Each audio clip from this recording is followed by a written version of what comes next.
We have the E-Safety Commissioner and officials with us back at the table, and I'm going to go to Senator Smith. Great, thank you very much, Chair, and welcome again. I thought we might just start with the public awareness or communications campaign that sits around the social media ban, and to what extent the E-Safety Commissioner is involved in that, guiding that, funding that. Right. So this was a government-run campaign, so all of the funding goes to the Department of Communication, and there's a whole process around that. We've been working closely with them to make sure that some of the tools that they've been developing align with ours. We've done a significant amount of our own resource development, including using our Youth Advisory Committee to make sure that there was co-design for young people, for instance. And then we have an education team, we have an outreach and awareness team. As I mentioned, we're doing webinars through December, and we've had about 10,000 signups. We're speaking to schools. And then we have a fairly significant social media age restrictions hub, where we've got everything for educators, for young people themselves, for parents as well, things like scripts and videos, and how to start the chat about what apps they're using, how to download their archives and images, what other things they should be thinking about to prepare their kids, letting them know that the transition for some kids is going to be very different than it is and it will be for other kids. And I can say this, having a microcosm of three teenagers in my house. One's beyond that age and wish she would have had those. Another child is like, oh, good riddance. And a third of my third child's really struggling. And she sees it as a really key way that she engages with her friends and understands what's happening. So every child is going to be different, and I think as parents or carers, we really need to be weighing in. It's also worth noting that we worked directly with Raising Children, as I said, Headspace, Reach Out, Kids Helpline, to make sure that the language that we were using is supportive and is encouraging help seeking, and that we're actually giving them other places to go. So we don't want this to be cutting off their lifelines. Okay, given all of that, what gaps, if any, do you think might exist in the communication strategy? So the E-Safety Commission is doing its bit. Yep. You've obviously got a very high level of awareness of what other people do. Are there any obvious gaps that you can identify? What I would say is pretty extraordinary, because it's been bipartisan and there's been a lot of national and international discussion about these issues for the past year. There's a 94% knowledge rate of the social media ban. Awareness. Of awareness, as well as very, very high levels of support.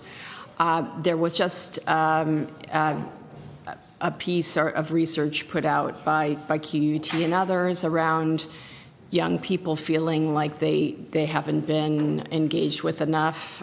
We certainly made that a real effort, but it's not always easy to reach 2.5 million young people where they are over a short period of time. Unless you're a social media provider. Unless you're a social media provider, yes, they could have helped amplify, but it's not. So, Commissioner, a gap. Have social media platforms done enough, in your view? Well, they're not being compelled to educate. What we've asked them to do, and on the reasonable steps regulatory guidance, is to communicate directly with the under 16s in a kind and compassionate way about whether that they have been identified as under 16 and that their accounts are likely to either be deactivated or removed. Ideally, we ask them to give young people a choice, and ideally, we ask them to put them in app. We worry about any sorts of texts or other emails that could be spoofed and could lead to scams and the like. So I do have to say that given that we've got 10 companies that have been captured, Meta, of which 3 are Meta properties, Instagram, Facebook, and Threads went out first, and I thought their messaging was good. Snap went out next, and I think they're probably offering more options for young people in terms of age assurance, which was positive, and Kick, which is the Australian streaming platform, has also gone out. We met with TikTok last week, and we expect communication from them. There are other major platforms where we haven't had an indication that they're going to communicate beforehand, and I think that's a shame. Minister, is the government satisfied that it's done enough to ensure that social media platforms are doing enough to educate and raise awareness? Yes. Yes? Yes. Quite conclusive, emphatic almost. Yeah, look, I mean, the awareness campaign that we, post the implementation. Senator Smith, if you want me to finish my answer. I gave one word and then you started talking. It was a one-word answer, you're correct. It was a one-word answer. I didn't get to finish my answer. It was a one-word answer. Thank you for that. If you want to ask me a question, let me answer it. Stop speaking over me. Honestly, Chair, this has happened all day. I'm trying to answer the question. No, I can understand that. I went to add to let's keep it. My response. So If you don't want to hear the answer, don't ask it. No. It's a fair point the Minister's making. I'll just give her a chance to complete her answer, and then I'll come back to you, Senator Smith. I was going to say the awareness campaign, which started in October, which the department spoke about earlier today, and the Safety Commissioner has spoken about again now. One of the astounding figures I thought from the campaign was the campaign's been seen by 518,000 page views already. From the eSafety homepage, I think is that. I think it's now increased to over 700,000. So there's been incredible reach, but that's not the only way we've been getting the message out. One of the other ways, and the eSafety Commissioner mentioned this not long ago, is that the Minister, but also the eSafety Commissioner, has been out there talking to parents, students, and teachers in particular. So this is a lot of work has gone into this because we know that this is a really important policy that I thought was bipartisan, but private senators' bills seem to say a different thing. From private senators. Yeah. Yes, from private senators. So what metric, Minister, what metric will the government use to measure its success or otherwise in regards to the social media ban, in terms of the communications awareness strategy? What metric? Well, the department was here earlier, and they can give you more advice on how the campaign is being measured against whatever goals they set in terms of reach or views and the different markets that it's gone into. But I'll hand over to the Commissioner, because I think one of the things that she quoted recently is just the knowledge of it. We've been able to test how many people are aware that this is happening and coming, and I think it's through the roof, really. Yeah, and I just wanted to go back to one of your questions, Senator, about the social media companies doing more. What's really interesting, and it's not the same in the rest of the world, but Australians generally have very low levels of trust in the social media companies, much higher levels than trust in government, and that's why it is so important that we're doing it. But what I've loved that we've seen is 1,000 flowers bloom, and what I mean by that is we have a few different communities. We have a NOSEC, which is the National Online Safety Education Council, so the 27 departments of education around the world. All of the education ministers, Minister Wells and I addressed with Jason Clare. And now we have the TEPs, which are the Trusted Safety Providers. They've reached 200 million people over the last year, but they're developing their own materials. They all have slightly different audiences. So when we're fanning out together, we'll need to find a way to sort of capture how many people we've reached. But I want to say that after December 10th, we're not done. One of the things that we're expecting to deliver by the start of school are digital action plans for schools So we obviously want to use these valuable 3 years to build digital literacy and critical reasoning skills and resilience. So we'll have an action plan for schools. In year 8, they should know this. In year 9, they should know this. And we'll have really engaging curriculum that schools can use. So it will be a continuing chorus, I'd say. Well, thank you for that. Minister, you were quite emphatic in your level of confidence. You said yes, it would be a success. On notice, I would like to know what is the metric or the metrics the government will use to measure the success of the social media ban immediately following the implementation date. It's a very, very genuine question because expectations of success are very, very high.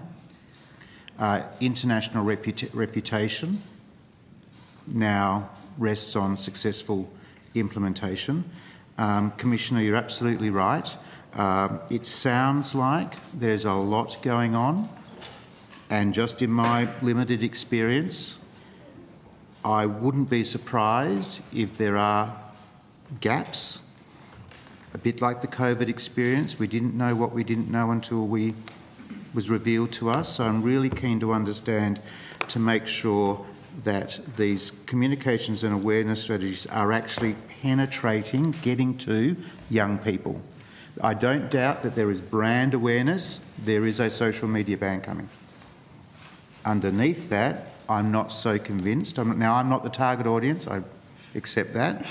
But I'm really interested to know, because you're right, it is ongoing. It is not a project that finishes, so it's ongoing. So I think a responsible way for the Parliament to act is to be clear about what these metrics are, to be honest in assessment, and then what needs to be done on the way through, because implementation and follow-through will be very, very important. And I've no doubt that the scheme, the project will need to evolve once we've seen, you know, that behavioural change, good, bad or otherwise, from young people in response to it. So it's a genuine question, and I think it's one that the Parliament will be interested in hearing about. So, Minister, if you could just take that on Can notice. I just but correct Commissioner, something? sorry, I'm not sure if this has been made clear, but the campaign, the advertising campaign, will continue past the 10th of December. It just won't obviously be on social media having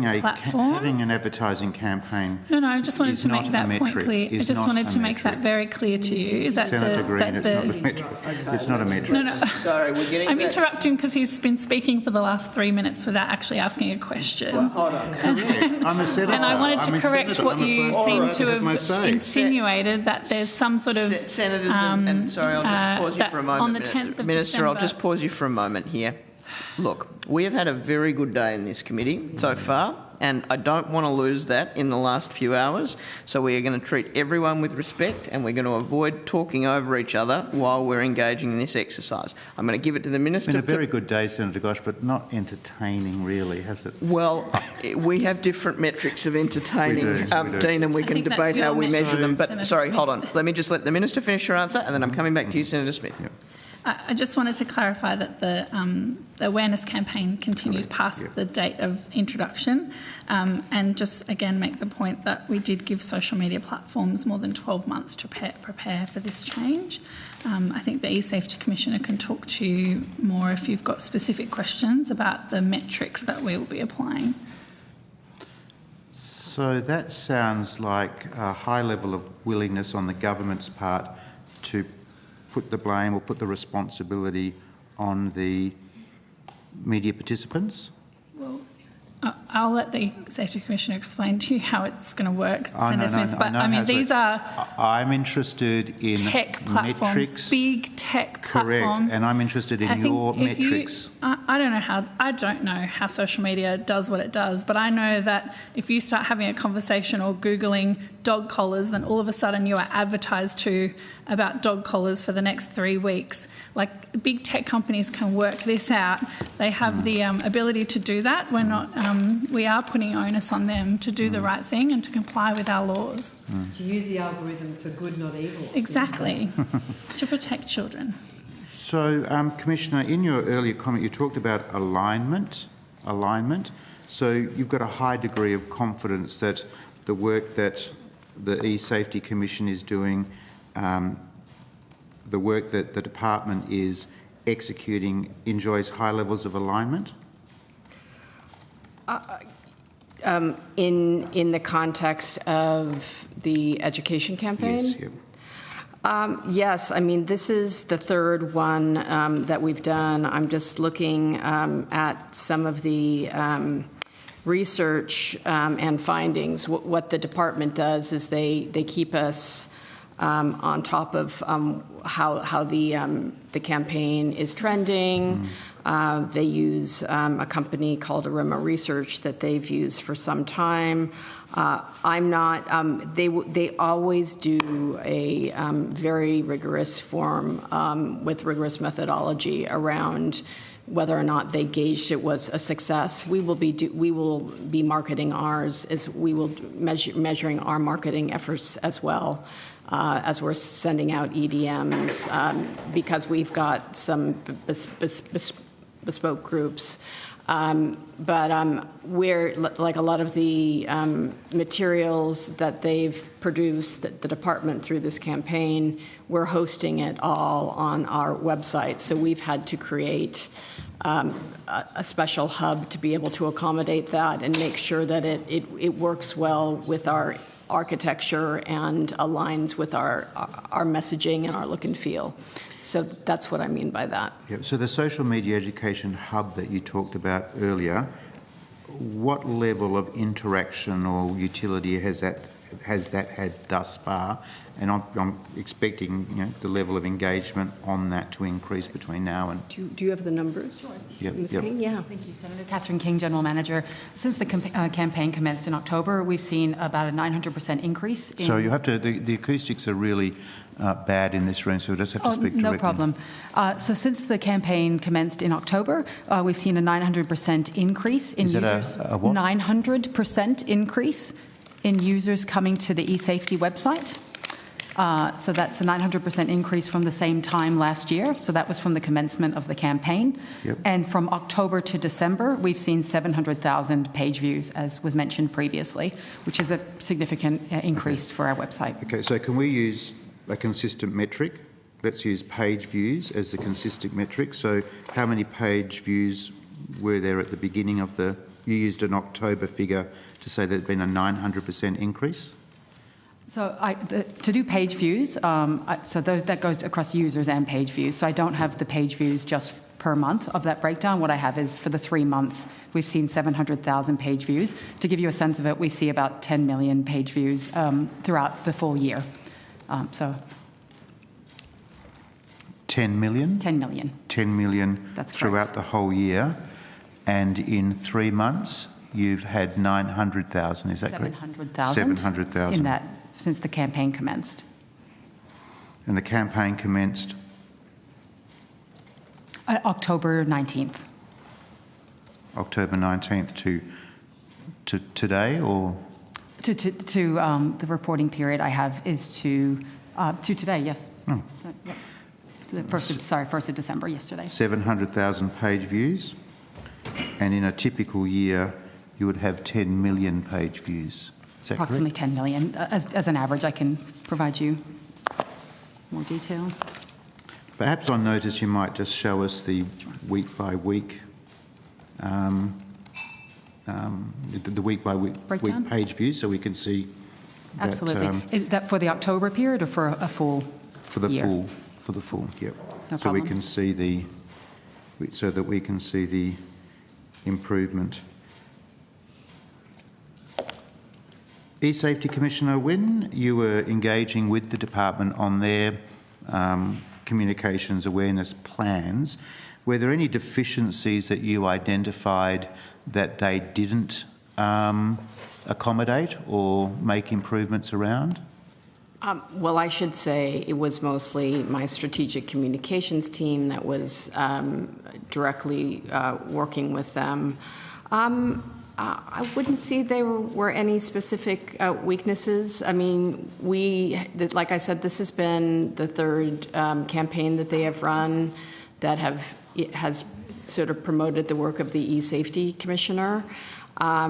The first one they did around starting the chat was excellent, and we continued to use the hashtag, and it had a real impact. The second one that was done around online safety laws, We've Got Your Back, we didn't think it was a very inspiring theme, and that was reflected in the results. But I think what I have heard from Jody Gatfield, who's been running this, is that particularly with the television ads, people are it has a real visceral effect, a real emotional effect on people, and it's obviously leading people to seeking out information on our website, which is great. I will need to share the call in a moment. I can come back to you. Senator Whitten. Hello. Commissioner, if you recall at October estimates, I asked you whether your office's actions might cause a threat to Australian-American relations, particularly around sanctions that have been threatened towards countries that didn't uphold free speech. Since then, you've been summoned by the US Committee on the Judiciary to give evidence on your expansive interpretation of Australia's Online Safety Act. Did you attend or provide a submission to that request? The chairman of the House Judiciary Committee, Jim Jordan, sent me a letter asking me voluntarily to provide an interview. In it, he zealously referred to me as a zealot. And what I am zealous about is protecting children online. But I will be going back to him with a letter explaining a few things. One is that we expect American companies or any company from overseas that are providing services into Australia to abide by Australian laws. I think that's reasonable. When we export a car in, we expect them to build to Australian safety standards.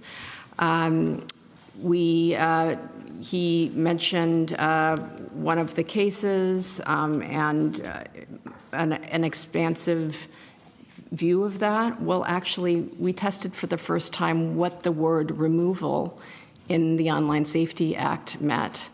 And where we ended up landing is that geo-blocking would be sufficient for removal, and there are limitations to that, as I think we discussed with Senator Roberts last year. While we geo-blocked the Wakely stabbing video here in Australia, it was available in the rest of the world, and it was claimed by the Southport killer that that was the very video that incited him to kill 3 innocent children in Southport, UK.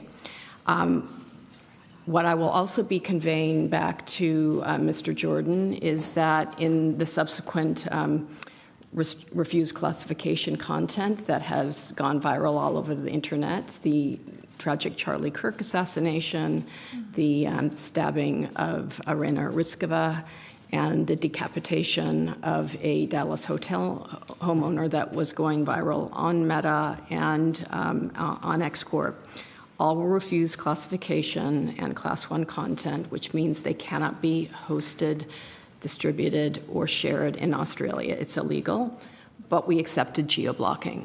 So the conclusion is nothing that we do here with the Online Safety Act affects anything that an American platform will serve to Americans.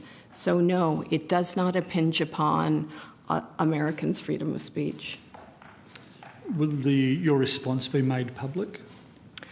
I am just in the process of sending that to the chairman right now. I think out of respect for him, when he sent me his letter, he sent it concurrently, it appears, to Sky News. I prefer to send it official to official. If he makes it public, which he probably will, then that may happen. Or if you want the letter tabled, I'm happy to do that. Yeah, that would be nice. Okay. Yep.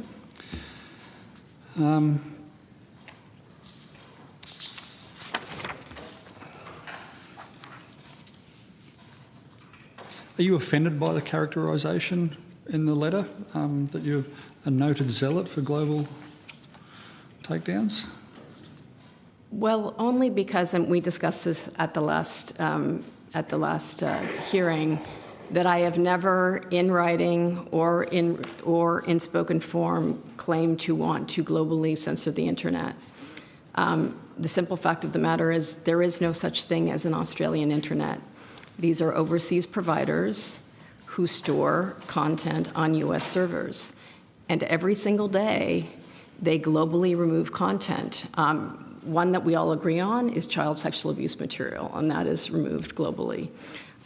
With most terrorist and violent content, in fact, during the litigation we had with X Corp around Wakely, X Corp itself reported to the European Commission through their DSA reporting that they had globally removed 40,000 pieces of Israeli Hamas violent content. So I think it's very important that our children don't see this kind of content. And I know from my own experience at home, both of my twins had the Charlie Kirk assassination. The most graphic element of that was served up into their recommender systems in their For You feed on TikTok. That's stuff that you can't unsee. And the problem is if you let this run rampant, you normalize, you desensitize, and you sometimes radicalize. And so I listen to what Director General Mike Burgess says when he says his youngest terrorist investigation is investigation of a 12-year-old, but the average age is between 14 and 22, and they've all been radicalized some way on the internet. So where it is egregious and where there are two entities, the E-Safety Commissioner and the National Classification Board, that have agreed it's refused classification, and we accept geo-blocking so that Australians can't see it, I think that's a good outcome. And I don't think that's undermining freedom of speech at all. Freedom of speech does not mean freedom from consequences. It looks like the US sees you as a threat to the freedom of speech. Do you agree? Or One particular person who has believed for the past 5 years that there's a global censorship complex and that the social media companies are I guess, regulating conservative voices more than progressive voices. This has been an issue of his for a long time. He's written similar letters to my counterparts in the UK and Europe. In fact, he went to London and Brussels to meet with them and to tell them how concerned he was about their laws. But they're sovereign nations that want to protect their citizens from harmful content and conduct online. And I think they asserted the same thing that this government would, is that we are a sovereign nation and we have a democratically elected democratically elected parliament, and they have a democratically elected Congress, but they vote for laws. I enforce the laws, and this was the first time our law had been tested in the court of law, and this happens all the time with regulators. We took it on board. We changed our processes, and I think he will be surprised and probably very pleased to know that that is the approach that we're taking. But I'll also tell you what I said to him is I actually think there's more that unites us than divides us in terms of policy. There's going to be a big hearing in Congress tomorrow on 19 different online safety bills. Including, and they've already passed the Take It Down Act, which was advocated by the First Lady. It directly aligns with the image-based abuse scheme we've been running for 8 years. We agree on child sexual abuse material. I still have great relationships with people at the DOJ and Homeland Security. Some of the work we're doing around chatbots and AI companions are the same work that Andrew Ferguson at the FTC is looking at. So a lot of the harms that are out there, I think Americans are concerned about, particularly when children are involved. So I think there's a lot to share and there's a lot to learn. But there's more that unites us than divides us in many ways. Thank you, Chair. Thank you, Senator Whitten. That has just before 10 minutes. So, Senator Roberts, I'm going to keep moving the call, and then I'll come back to you when you're ready. Senator Walker. Thank you. Thanks, Chair. Something that I'm keen to talk about is algorithms. I kind of wish, in this debate we've had, lots of really good conversations, but I know as someone that grew up online, I've been exposed firsthand to what algorithms are feeding our young people. I'm interested if the Commissioner, if you can give us any insight into, what you're seeing algorithms feeding to young people, especially around that more harmful content. I've heard and I've seen studies indicating that algorithms do tend to, when it's more negative or harmful content, that's often pushed towards young people through algorithms. Oh, absolutely. And you may recall I had some concerns before there was legislation about how a ban, which we now call a delay, would be implemented. But where I've really come around is precisely what you've said. The deceptive and pervasive design features that are literally built into the infrastructure of these social media sites not only are opaque and becoming more opaque. You may have seen when Elon Musk took over Twitter, he removed basically the APIs and the data hose, so researchers can't actually see what's happening on the platform. Meta acquired CrowdTangle and then deprecated it. You probably know all those things to make them more opaque, so you couldn't see what they were doing. So I have a lot of concerns. Autoplay, endless scroll, but the opaque algorithms that are sending young people down rabbit holes. You may have seen today my friend Chanel Contos just unleashed a Fix Our Feeds campaign. And that really has to do with toxic masculinity and some of the research there. But absolutely, these companies are built on a business model of outragement. The more outrageous the influencers are, the more clicks they get, the more money the platform makes, and it becomes this vicious circle. We've developed some training that we're delivering to teachers around algorithms and adolescents and how they're specifically impacting adolescents, and how you can, with TikTok and Instagram to a certain degree, you can tell them things you don't want to see, particularly, say, if you had an eating disorder and you don't want to see anything pro-bulimia or any dieting advice. But we'll be putting out another Tech Trends brief on recommender systems, and it's something we really need to build technological capacity around, to do more auditing around, more testing around. Because it is the company's secret sauce, so I think they treat it like a trade secret, and will push back very hard. But until we have more transparency about how these are feeding young people down these pathways, these dark pathways, really, it's that lack of transparency is really concerning. Do you think, and we know that the internet and algorithms are something that's constantly evolving and changing, do you think as a society we truly have an appreciation just for how dangerous these algorithms are? Well, algorithms are constantly tweaking algorithms, right? So,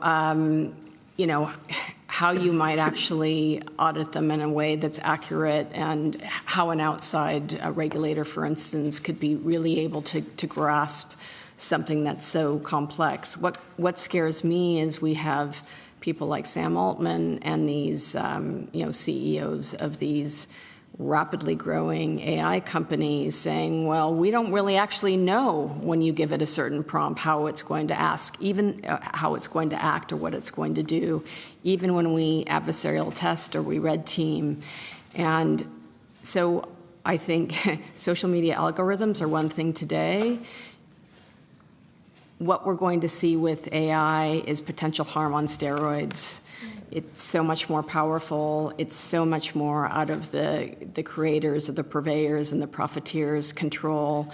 And we're seeing those same patterns of moving fast and breaking things, or really like asking for forgiveness rather than permission. An example is that Catherine and I were at OpenAI talking about a range of things at their headquarters and letting them know that our codes were coming into force in May that would require them to prevent under 18s from accessing porn, violent content, self-harm, and the like. And we talked about safety by design through every part of the life cycle. They didn't tell us that the following week they were going to announce, we were talking to them about their age prediction systems or their age assurance. The next week they announced, wouldn't it be a good idea to put erotica into OpenAI? So it just feels very spontaneous and not thought out. And once you put that genie, you can't put that genie back in the bottle or the toothpaste back in the tube, whatever anomaly you want to use. Thank you. Now, going back to your opening statement, I know you've said that you've been consistently engaging and had that ongoing engagement with platforms. We've now got how many days until the ban starts?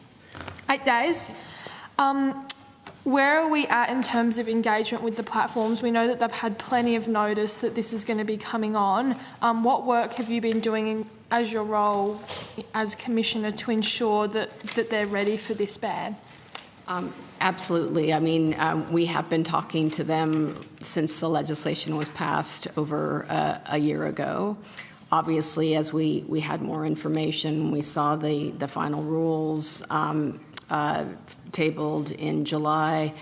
A number of the companies that are captured were part of the age assurance technical trial.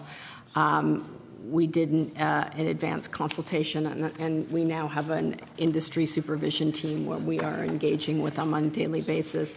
I'm going to turn over to Ms. Snell because we started talking to them very specifically about their compliance plans, but Catherine and I went to their headquarters and met with their engineers, the people who are operationalizing these tools. They showed us things like some of their reporting flows. Like I said here, they can technically do it. What was very telling to me all the way around was the way that each company presented when we met with them. You know, were they guarded and lawyered up and doing presentations where we couldn't ask questions, or were they really open and bringing the right people to the table, including the engineers, who were actually asking questions about what would this look like in what would this reasonable step look like in practice? So that told us a lot. That gave us a sort of sense of who was really going to go all in, and who was not. And I don't think many courses have changed since that time. But Commissioner, can you provide us with the details of who turned up lawyered up versus those who turned up with the engineers? I would say I think the most protective were the Google and YouTube folks and the OpenAI folks. Character AI was like they had pinball machines. It was like a startup. They have about 70 people there. They were pretty open and honest. I mean, they told us they were planning on age verifying before it went public, and we provided them information on what we thought the best tools would be. Anthropic was really open, really organized. It was a really constructive discussion. Meta had a cast of thousands, but had obviously, they had the right engineers there. They'd been thinking about it a long time. We didn't meet with TikTok because they're not based there. We met with Discord, and we talked to them about safety. All up, who else did we meet? Snapchat. We had a good 4 or 5 hours with Snapchat, and they were very engaged. throughout, and we talked through a number of options. I would say that was very constructive. Anything I'm missing? Okay. Do you want to talk about the compliance plans? Sure. Thanks, Commissioner. I think the first thing that's important to understand is it is industry's job, it is the platform's job to make sure that they're ready and that they comply. What we have done is provide them with information about how they can comply in terms of our regulatory guidance and what our expectations of reasonable steps are. And then, as the Commissioner said, we have been engaging with them on a regular basis to make sure they understand that regulatory guidance.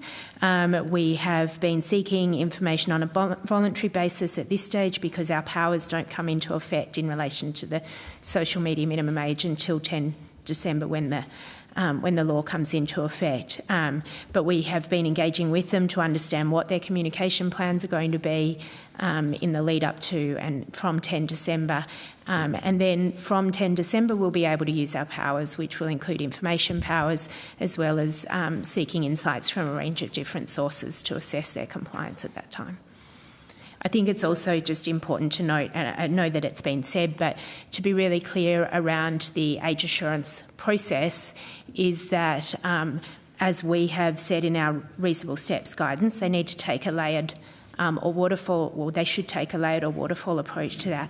That means that it sometimes takes time to assess, and it's important that they don't overblock as well. So what that will mean, for example, in the lead up to and from 10 December, is that as they ask young people to go through the age assurance process, some young people who are under 16 might make it through the first step. They might make it through the initial age gating or through some initial age estimation, but the platforms will then draw on a range of other inferential material to continue to monitor and identify whether those accounts that have indicated that they're over 16 actually are. And so what we might see is that it might take between days and weeks for certain young people who are under 16 to be removed ultimately from those platforms. So I think it's important for us to understand what those first few weeks look like. Off the back of age assurance, I've seen a lot of commentary online. In my opinion, a lot of it is just blatant misinformation. Will adults be required to upload their ID to access social media? No, and we actually said in the regulatory guidance that we thought it would be unreasonable if companies tried to age verify their entire user base. We could have foreseen that happening as a way to kind of, I guess, raise people's shackles a little bit. That's with respect to the social media minimum age bill, but I do want to just make sure that I'm also clear with you about the social, this SES codes, so the search engine services codes that were developed by the industry themselves, and my role, of course, is to decide whether or not they meet appropriate community safeguards, and then I register them if they do, and I did. And what this really does is codify a lot of the processes that they use or have in place now. We know that 40% of young people who come across violent content, in particular, they're using search engines as a gateway, and they see it incidentally, accidentally, and in their face. We know that about 57% now have seen strangulation or choking pornography, and I think all the bludgeonings and bombings and beheadings we've just talked about are another reason kids just searching on the internet without any guardrails is problematic. So come December 7th, when a search engine comes across pornography, illegal content, it will blur it so that incidental viewing doesn't happen. If you're an adult and you want to continue to go through, you just press through, so it is a minor inconvenience. Where there is a difference is if you are have an account, like say you have a Google account, 94% of Australians use Google. If you're using a Google account and you're logged in and you've never been age verified, then you may be age verified when you start to use the search engine. If that's something that concerns you, either log out of your account, use Mozilla, DuckDuckGo, any other kind of search engine. And there is a reason a lot of families, for instance, use those with accounts so that they can set different settings for different members of the family. And the other thing that's really important is when a person is considering taking their own life and they're searching for how to do it, this code will prevent them from being led to a lethal method site and will instead redirect them to a mental health service, which I think, again, is a good societal intervention. Definitely. Just my last question, can you tell us how many people are contacting you per year? Contacting us through our investigations or through inquiries or all of the above? All of the above, yeah. All of the above. Do we have those numbers handy? I don't think that we can tell you the inquiries number, but we can take that on notice. And that has gone up considerably in the wake of the social media minimum age. Do you find that's more like families and parents engaging you for information on what the ban is going to be? A lot of it's young people asking if I'll repeal it. I have to explain that that's the role of the Parliament. Yeah. But some, we take everyone seriously. We've seen some who've said, I'm an entrepreneur, I run my business on social media, what are my alternatives? So we take the time to write back to them. You can see some people writing saying, this really is my lifeline, where do I go? I'm concerned about my mental health, and we obviously triage those and take those very seriously and make sure that they have all of our resources and they're talking to a kids helpline or a lifeline. Mm-hmm. Just on our complaint schemes, in the last financial year, 33,466 complaints were received, and that was a 20% increase on the previous year. So continuing to grow exponentially. Yeah, all right, thank you. Thank you, Senator Senator Walker, sorry, excuse me. Senator Payman. Thank you, Chair. Good evening. Commissioner, it's always great to see you. And can I just say from the outset, thank you for your leadership. It's been quite an interesting year for you, but yeah, I just wanted to put it out there. Seeing you from the sidelines, it's quite remarkable. But I'm also just interested on the social media ban. And I was just curious around how the ban would affect people visiting Australia from other countries. Yeah, no, it's interesting. I got that question from a boarder who's, I think, it's a place like Geelong Grammar, but came from, I think, the US, but said, what does this mean for me? I'm not yet 16. And this is one of the technical discussions we had with some of the engineers. Because he bought his phone in the US and he downloaded the app there, they can tell that he is an overseas person, particularly if it's been up to 90 days. If he stayed for well over a year, there are a whole bunch of signals that they will be looking at to determine whether or not, because this is meant not to cover visitors, it's meant to cover those residing in Australia. So there will be some anomalous cases like that, and this is why our reasonable steps guidance also has not just the user reporting if under 16s are missed, but also different appeals processes. So if someone has an extenuating circumstance and can prove it, they can have their access restored.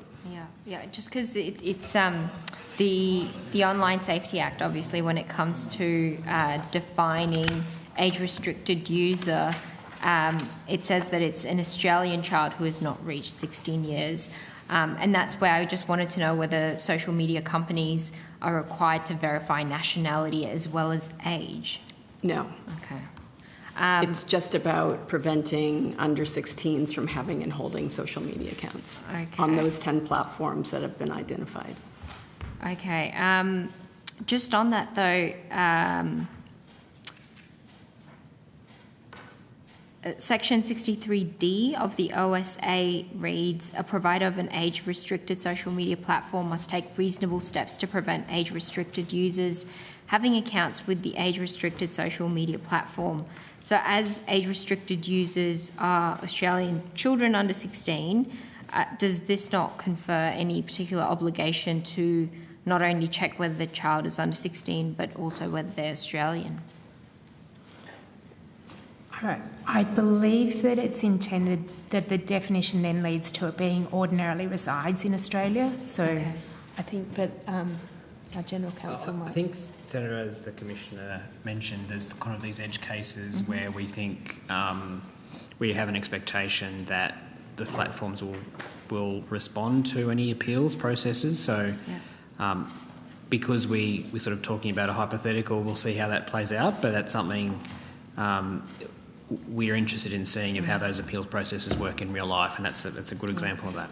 And we'll continue these conversations with the platforms as we have been. I mean, having this constant engagement does help us understand, they're really thinking hard when they're developing these user reporting queues, because one of the most,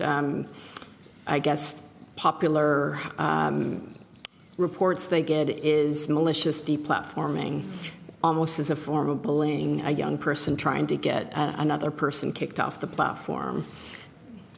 Because I've had quite a few people reach out, those who are either on working visas or student visas or, who are not permanent residents of Australia or not yet, and they're just posing the question of, like, what does that mean for us? Does Australian mean holding Australian citizenship? Is it the 90-day rule where you must be residing in Australia for more than 90 days to then, fall within this restriction? Well, we'll look at some of these case studies too, and where we can put them in our FAQs, we will. Thank you.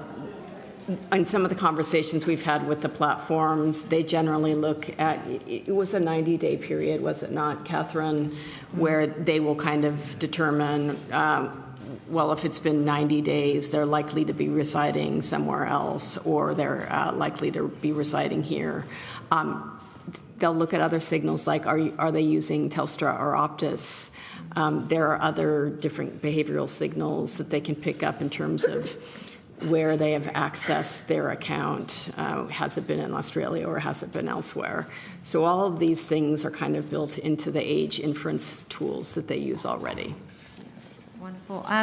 Just on a question on notice, I'd put question on notice number 87 from previous hearings.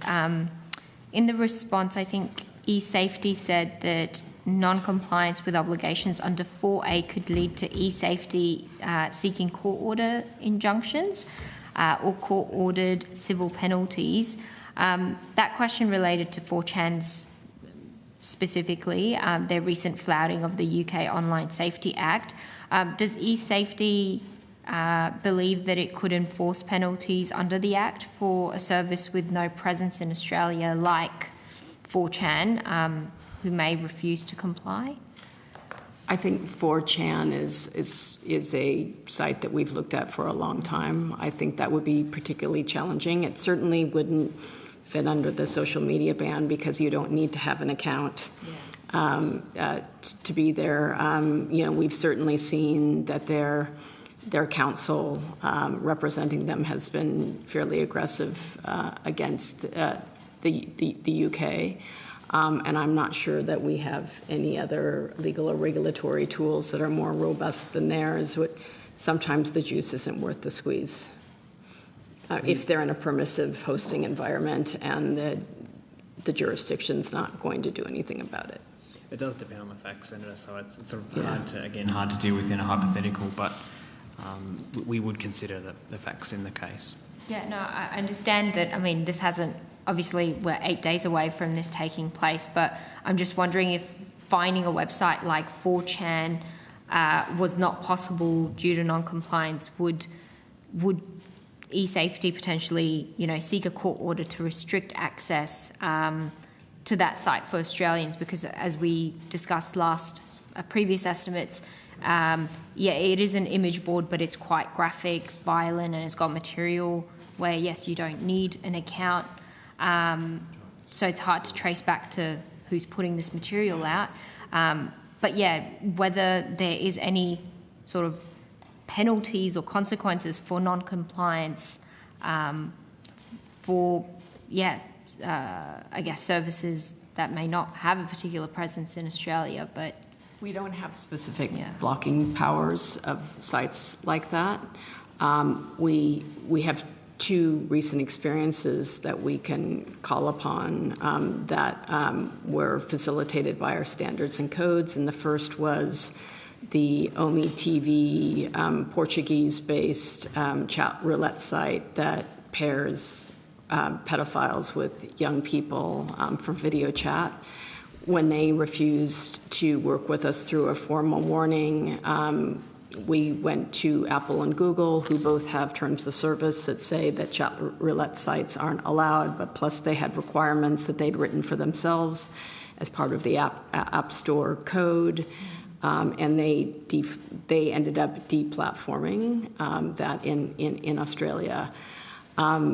Incidentally, Bad Kitty's dad, the holding company that owns OMI TV, only responded to us after they had been deplatformed, which meant they couldn't monetize or be distributed, and they made some commitments around safety that I don't think they'll ever reach to our satisfaction, but they agreed, they decided this was their call to prevent Australian access. It's not, we didn't block them, they restricted access to us. And we've seen the same thing with Thai Technologies in the UK. They had 3 of the most common nudifying apps that kids were using in Australian schools, 100,000 downloads a month. And following our formal warning, they decided to withhold service to Australia, which from my perspective is a good thing. There's only nefarious uses of these declothing and nudifying apps that are being used to generate child sexual abuse material. Thank you. Minister, this question's for you. The government has said that the implementation of this policy will not be perfect. Does the government expect breaches of data provided to social media services for age assurance purposes to occur as the result of the ban, such as the breach of Discord's age assurance database? I think that is a pretty technical question, Senator. It's simple. Will there be breaches or but not? If you, again, just let me answer the question if you don't mind. I will hand over to officials to fill you in on the details, but my instinctive answer is that we've built in penalties for breaches. So there will be penalties for breaches if they occur. So just so you know, because I just met with the General Counsel for Discord to find out, and he spent time with Carly Kine, the Privacy Commissioner, who will, as a co-regulator in this legislation, will have oversight for any privacy or data breaches. But what was interesting about this was really a BPO issue. It was an appeals process that was outsourced to a third party, and it was a ransomware request. So someone went to the people who were handling the data and basically said, how would you like to make 5 years of salary in 1 day? If you give us this information. They were the same organized criminal gang that did that. But it's a cautionary tale, so there was some age assurance data that was in there. Somebody was appealing that, but it wasn't because of the way that the age assurance vendor, their technology worked. It was a third party, and it was a ransomware attack. So it is a cautionary tale because these are the types of things that you want to learn from and maybe not outsource, and make sure that any of that data is secure and it's handled with privacy and probably in-house with people you trust. Yeah, absolutely. And I'm curious to understand, will the government offer some form of compensation for victims who may be caught in such data breaches, whether it's through, ransom attacks or by a third party, or whether it would be just, again, as you were mentioning, Minister, that that this is something that it's going to be constantly evolving. It's a policy that you'll be looking into. So I think it's important for the Australian people out there to know, will there be compensation for victims who may be caught up in these breaches, since they are technically sort of forced to provide the data to these services? Do you mean privacy, breaches of privacy? Not, yes, yeah. I mean, their data being exposed. The Privacy Commissioner appeared last night and spoke to these issues and how they're going to approach surely you will know as the Minister representing. Sorry, Senator Payman, if you'll just let Senator Green or Minister Green answer that, and then you can follow up with the question. Exactly what I said. The Privacy Commissioner mentioned how they're going to approach these cases, what they would normally do in privacy breaches, which is often take litigation on behalf of a claimant so that they don't have to pay for it themselves. I'm not familiar with what the compensation regime is under that Act, but we can take it on notice for you, but you'd probably be better putting the question on notice to the Privacy Commissioner under the Attorney General's Legal and Con Committee. Senator Payman, I'll have to move the call on. If you have questions, we can come back to you. Sure, I can. I've just got one last question, and then I can put the rest on notice. Just out of curiosity, I understand that there will be a social media ban academic advisory group who collect data when evaluating the effectiveness of the ban.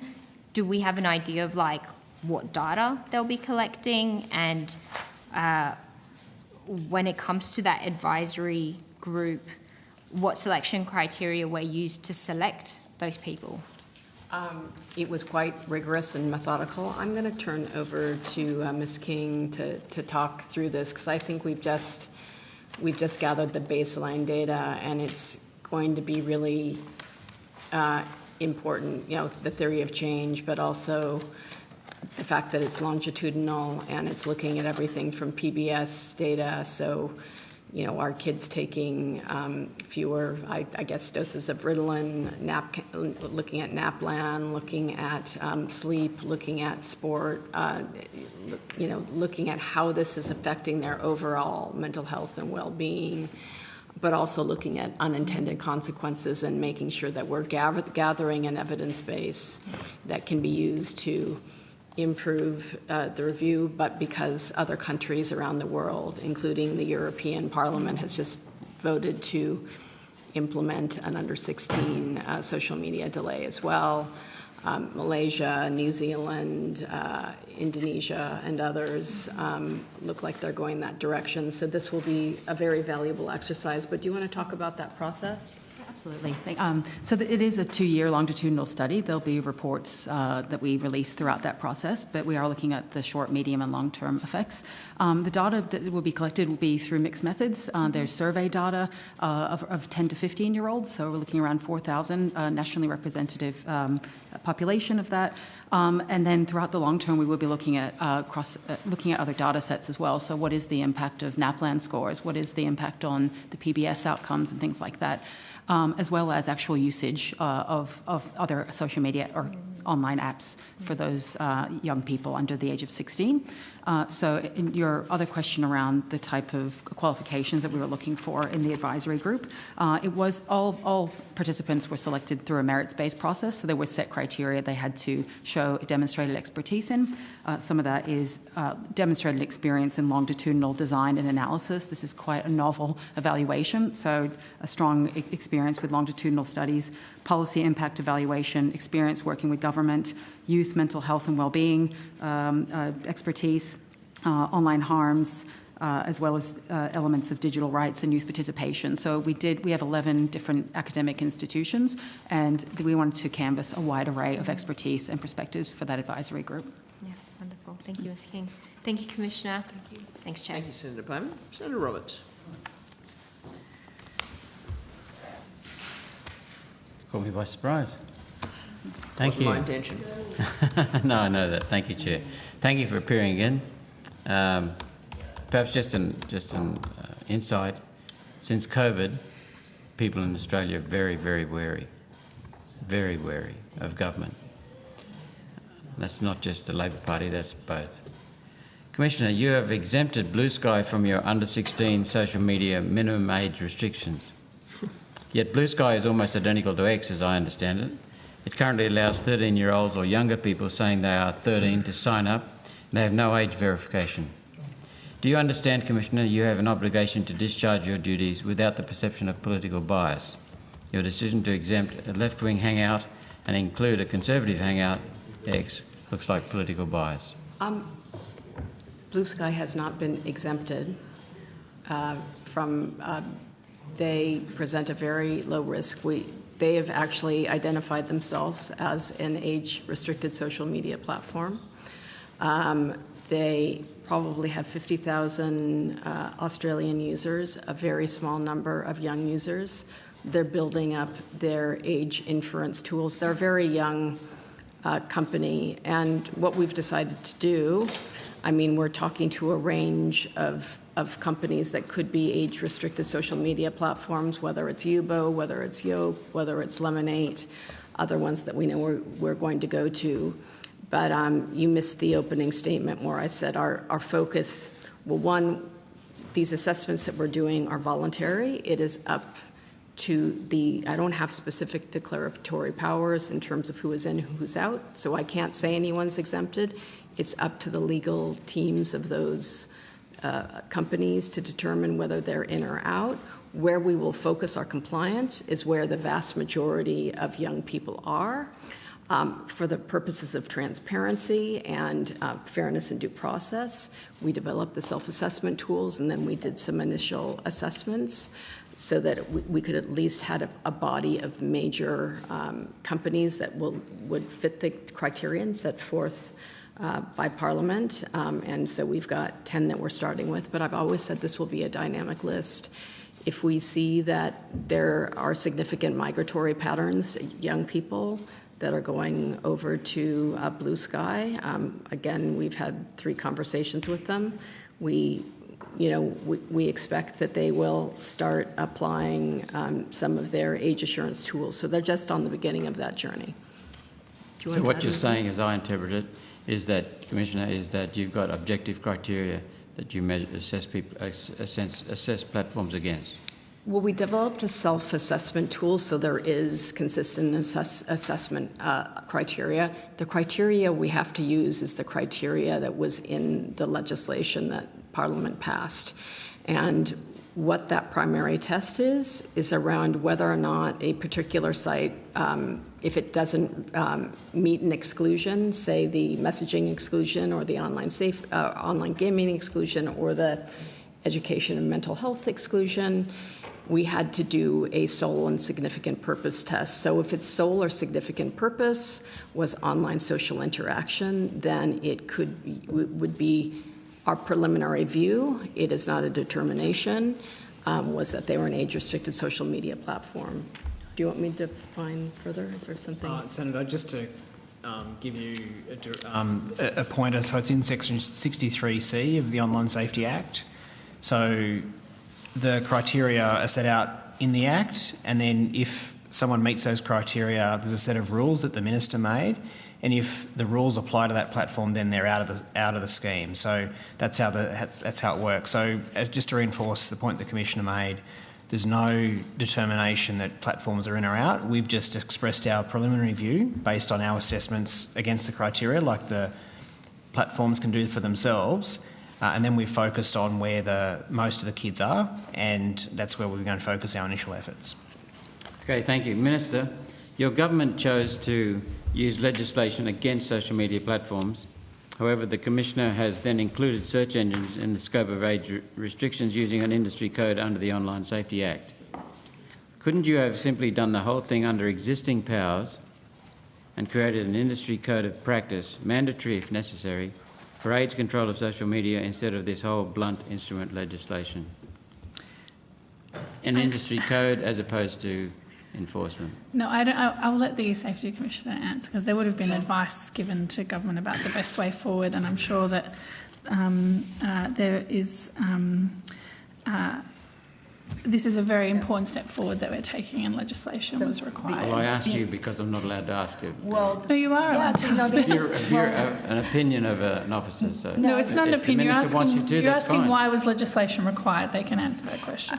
The industry codes were included in the Online Safety Act of 2021 under a then coalition government, and what they decided was that they would split the technology industry into 8 different sectors, so from search engines to social media sites to ISPs to some broader categories, including the designated internet services and relevant electronic services. And what we decided with the industry, what Paul Fletcher, who was my minister at the time, decided is that he wanted to continue the tradition of co-regulation that had existed for many years across telecommunications, and ensure that the industry developed the codes. We would decide whether or not they met appropriate community safeguards, and if they did, we'd register them. If they did not, then I would create standards, and that would be a disallowable instrument that required additional parliamentary scrutiny.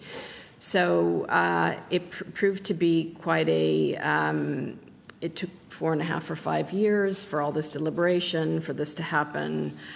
In most other jurisdictions, the regulator writes the code. But with respect to the search engine code that I think you're referring to, I don't know if you missed the interaction I just had with Charlotte Walker. They're pretty much they were written by Google and Bing, and they pretty much codify safe search practices that are used today. So when come December 27th, if you're searching the internet and you come across violent pornography or explicit violence, it will be blurred. And this is because 40% of kids tend to come across this kind of violent conflict. The search engine is the gateway, and it's unexpected, it's unsolicited, and it's in their face. If you're an adult and you want to continue through, you can do that. You only have to be age verified if you decide to search the internet with a Google account on, for instance. And a lot of families may choose to have a Google account on so they can have different age inappropriate settings set up.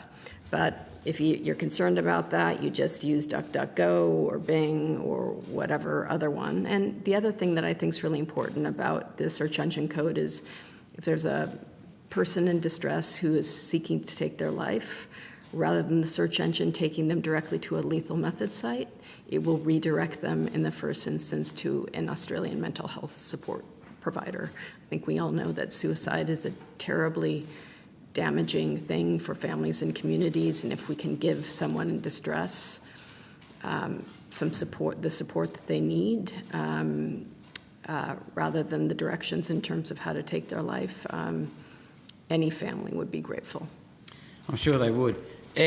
Currently... Sorry, Senator, I misunderstood your question at the beginning. I thought you were asking about the minimum age legislation.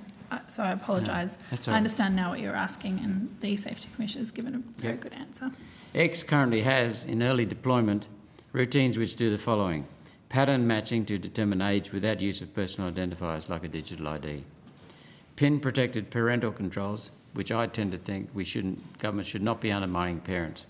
Parental controls to allow parents to set guardrails for their children on content, granular down to individual accounts, keywords or topics. Interaction monitoring to identify what could be harassment based on the pattern of posting, the words used and the ages of the persons involved to stop offending posts being seen by anyone but the poster. If industry can do this by themselves, Why did we need legislation? Why wasn't a simple code of practice used instead of this big brother, big stick drama? Is that a question for you? Yeah. I would just say in response. It looks like the platforms are developing. Well, no, the technology. I just say we had a very constructive meeting with X, and they walked through a number of these tools. They did say they were going to use age assurance with Grok, which could have some interesting outcomes. But because a large number of parents don't utilize parental controls, and sometimes it's because they're just too difficult for parents to find or to work. So this was a bipartisan act of the Parliament. It obviously started, the momentum started in South Australia and then New South Wales. But my view in talking to so many of the ministers and the Prime Minister and the opposition leader who supported it was they wanted to do something monumental. They wanted to create a significant normative change. That's what scares us. Well, the normative change, one normative change that isn't scary, I would think, is that we know that 84% of 8 to 12-year-olds already have social media sites or social media accounts, and in 90% of cases, parents help them set it up. Why? Because they want them to be exposed to harm early? No, because they're concerned that their kids' friends are all on these sites and they will be excluded. Mm-hmm. What this change does by delaying them from being exposed to all these harmful and deceptive design features, they can also sit down with their kids and say, hey, you're not ready for this, you're not going to be on it, and your friends shouldn't be on it either. So it takes that sort of FOMO exclusionary element out of it, and this is what we'll be measuring. Government excludes them instead of their friends. No. Should be the parents, shouldn't it? They're setting a standard like you'd set a drinking age or the age for cigarettes. They're setting an age for social media that they think is the right age. Well, let's move on. Yep. Commissioner, the search engine code included a grace period of 12 months to allow search companies to write the code to comply. As I just indicated, social media companies are close to a technology solution that will also solve their compliance. Will you allow a grace period to allow social media companies to properly write, test and then deploy age verification technology in an orderly manner? In other words, delay. Well, as we're following the letter of the law, but what we've said is we are looking for systemic failures. We don't expect accounts to immediately disappear overnight. We also have another requirement beyond the deactivating of the under 16 accounts on December 10th, and that is preventing under 16s from creating new accounts. And that's going to be we accept that that's going to be a longer term journey for a lot of these companies. Many of them that we're talking about here already have very sophisticated age inference tools or AI tools already. Some of them will be supplementing them with the third-party tools that have been tested with the age assurance technical trial. Again, they're taking a layered approach. We will watch closely, and if they have glitches, we'll talk to them about it. What we care about is that they're clear with us about the tools and the successive validation or the layered approach they plan to take. If it's not working, the other requirement is continued improvement, which the technology is doing every day.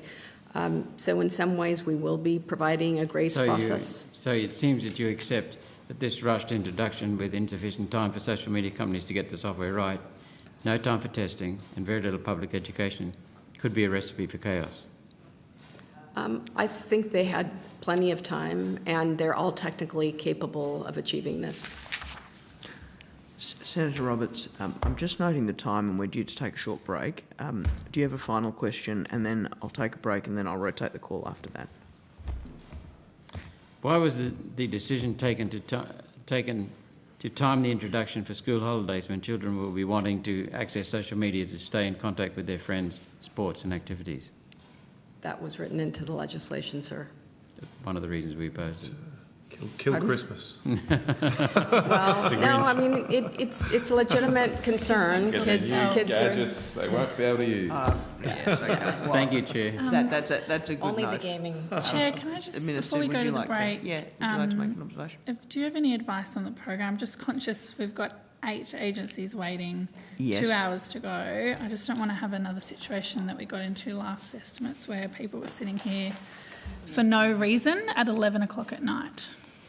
Yes, Minister, we are endeavouring to reach consensus on some of those matters. Great, and we'll those wait for your advice. those efforts continue. So does this mean that we're going after No. this? No, you're not, I'm afraid, Commissioner.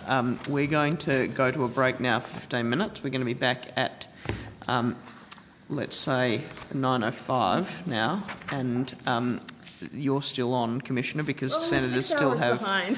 senators still have questions. Minister, sorry, Chair, just to confirm, we have actually advised some agencies they're not required on the program, so we are seeking to resolve that. But there will need to be more, obviously, because there's only 2 hours. We're having very Which fruitful is my point. discussions at the There's moment. people who we could have released even earlier than right now. Thank you. We're on break.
business with the e-safety commissioner, but before I do that, I'm now in a position to release officials from NBN Co Limited, the Museum of Australian Democracy, the Department, Outcome 6, staff, Office of Arts, and so that is the staff who are here for the 9:30 slot, the National Gallery of Australia, and department staff relating to Outcome 7, and that is sport. So I thank my colleagues for their cooperation on that, and thank for the officials for their attendance. We regret we weren't able to get. And Sports Commission. Oh yes, sorry. Yeah, you didn't mention the Australian Sports Commission. Yes, we've already released Wonderful. them, I think. Thank you. And we have, so for the avoidance of doubt, the three witnesses we have remaining to take us to the end will be the e-safety commissioner, the Australian Postal Corporation, and Creative Australia. And I think, based on estimates, that will see us out. So, and Chair, can I just acknowledge my thanks and also convey my apologies to those witnesses who waited and we've now released it. We do very much appreciate their considerable efforts. Thank you, Senator Henderson. Okay, we're going to questioning, and I'm going to Senator Canavan. Thank you, Chair. And look, I'll be very, very quick. I realise your committee is way behind time. Just had a couple of questions on behalf of young people that I've spoken to in the past year as we've developed this under-16 ban.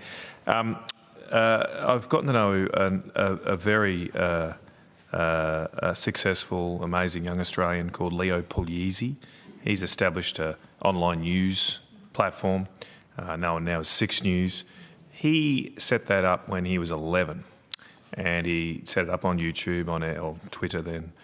I'm just trying to understand as it comes next week or the next couple of weeks, would an 11-year-old now be able to do what Leo did and set up a political news, current affairs platform on social media and become as successful as he has over the past 15-odd years? I mean, again, this was a bill passed by Parliament, and I'm not sure how much consideration had been given to that. I agree with you. I would have thought, you know, he's a pretty amazing individual and had a lot of runway. I do think there may be some exceptions if, say, it is a parent-run account. I guess the one feature of this is that the onus falls on the platforms themselves. They're not allowed to host. I don't want to hold things. I'm sorry if I okay, because I just don't want to hold the committee up. So are you saying that a parent could sign up the account, and then their 11-year-old child could do the video, because he was presenting to screen, and that is sort of a presenter who does interviews. He interviewed the Prime Minister when I think he was 13 or 14 or something. So if they're using their dad's or mum's account, can they legally go on and produce video content? Well, there won't be any legal repercussions for young people or parents who... No, okay. Would I suppose, maybe if we try and get to the point as much as possible, would Google be obligated in that case to take down those videos or to shut down that account if they find that a 12-year-old kid is using their parents' account to post video content on political affairs or current affairs? I think it will depend, Senator, on who holds the account, because that's the obligation. The obligation relates to, the having of the account by the individual. If it's held by business, that wouldn't be captured. If it's held by the parent, that wouldn't be captured. They would be captured, so Google would have an obligation to shut that account down. It wouldn't be captured. So held by a business or by a parent, that wouldn't be captured. So Google could allow content that the young person has recorded and uploaded, and they're using social media then, aren't they? And they're interacting online with comments. I mean, presumably people then would comment on the video. Isn't that what you're trying to ban? I think it will depend on the individual circumstances. It will be a matter for the platforms to assess who they think actually is holding the account. But I can see that there would be ways where a parent or a business could be the person uploading the videos, for example. So a young person could interview the Prime Minister, and their parents could post that up onto a particular account. The harms are obviously around the actual interaction, so it would be a matter for, I guess, the platform and the parents in how they might manage such an account. I think I agree with the E-Safety Commissioner's original comment there that maybe we should have thought about this stuff. In fact, I recommended this very thing in my dissenting report, that we should look at exemptions for news reporting, educational purposes, etc. Anyway, moving on. The other question I wanted to ask is on behalf of my children. I don't know why YouTube's been captured. I mean, I've had some great family experiences on YouTube. We all hung out for part 3 of the Punic Wars of Oversimplified's series. We watched that all together as a family. Most of my kids now are massively into Roman history. One child's studying rocket science, basically because he got to learn that through YouTube. And that was through the algorithm, right? He starts, researching rockets, and the algorithm leads him to MIT lectures. And now he's studying that as an adult. I don't understand. I mean, I get there's maybe some harm, but I feel like you haven't fully captured the positive benefits, including of the algorithm, because the algorithm takes an interest in history and politics and science and shows you more interesting content. There's some positive elements of that, aren't there? Well, some of our research did show that 96% of 10 to 15-year-olds had one social media account, and 70% of them experienced harm on social media, and 40% of those experienced the most harm. I'm just talking about YouTube, because okay, I'm talking 40% experienced it on YouTube. I just want to read you something from YouTube's own research. YouTube stickiness is caused by the interactive nature of our platform. Videos are initially used for quick mood management but result in excessive viewing. Excessive viewing, video watching, is related to addiction. YouTube users control what they want to watch, which keeps them on the platform longer. Video watching encourages a sedentary lifestyle. Poor posture and body aches are also a result of excessive video watching. Overexposure to video leads to decreased attention spans. Easy access to web reduces critical thinking skills. Blue light from screens causes sleep deprivation, ultimately affects the brain's mental processing. Users rely on videos and social media for companionship, leads to social isolation. Gaming content on YouTube is sought out by inappropriately aged children. Teens are strongly influenced by YouTube creators. Young adults suffer anxiety from FOMO, and there is an increasing number of children in therapy after watching YouTube. So just to go back to what we said earlier, children can continue to do all of that on their parents' account? They can look at YouTube videos in a logged out state. Yeah, or even on their parents' account? I think if they were, Senator, I think if they were doing that on a parent's account, we would expect that Google would assess that. So they'd block my account? So if I was allowing my child, as a parent, to use my account to look at content, they'd block my account? They may assess so you're going to restrict the rights of them parents. The user of the account is underage. What a nightmare.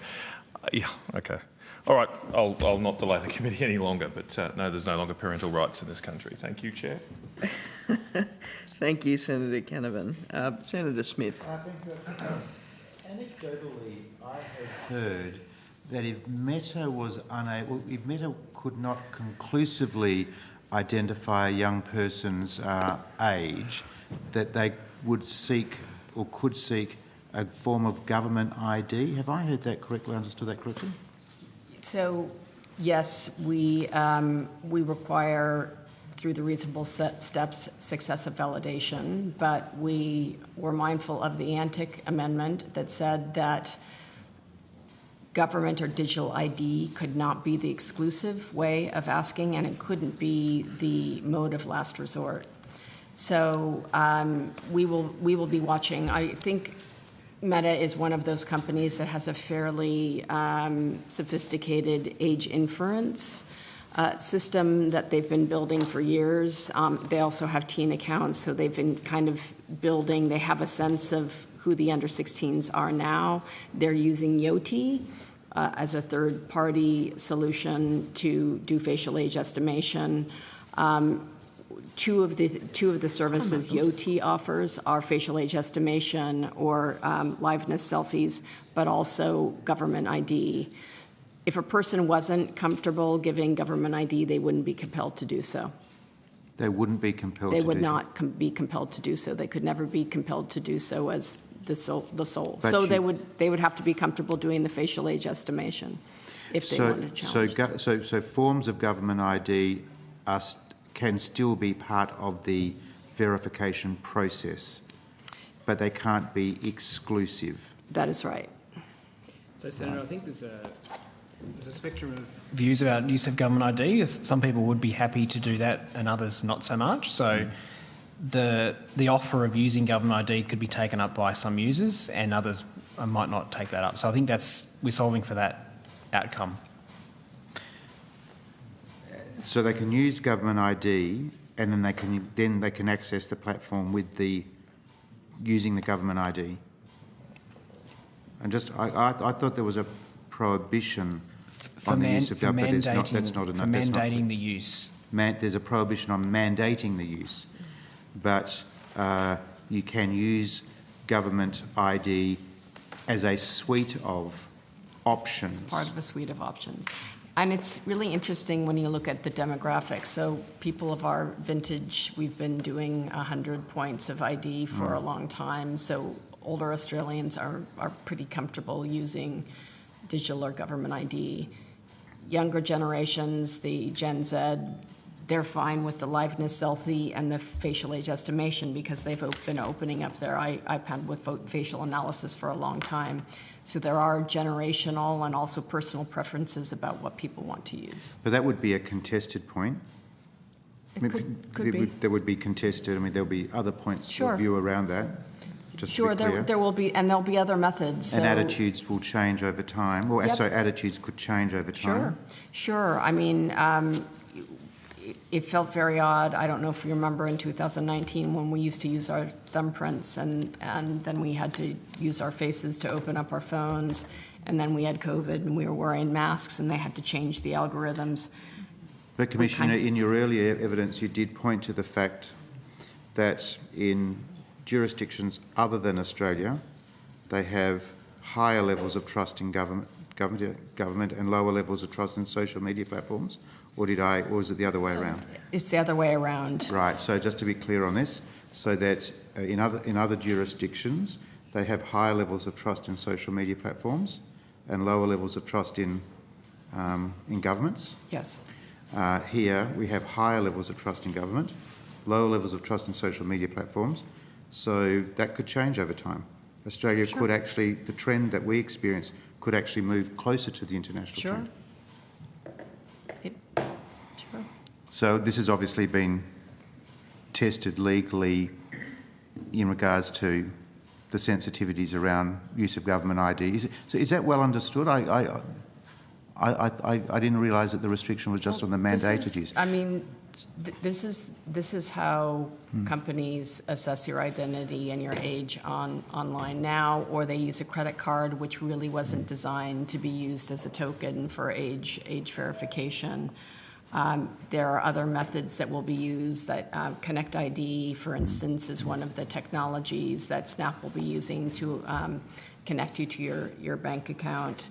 I mean, I think New South Wales is moving towards digital birth certificate and they have digital licenses. So the options will continue growing. We just need to make sure that we can continue to test them for accuracy, privacy, and security.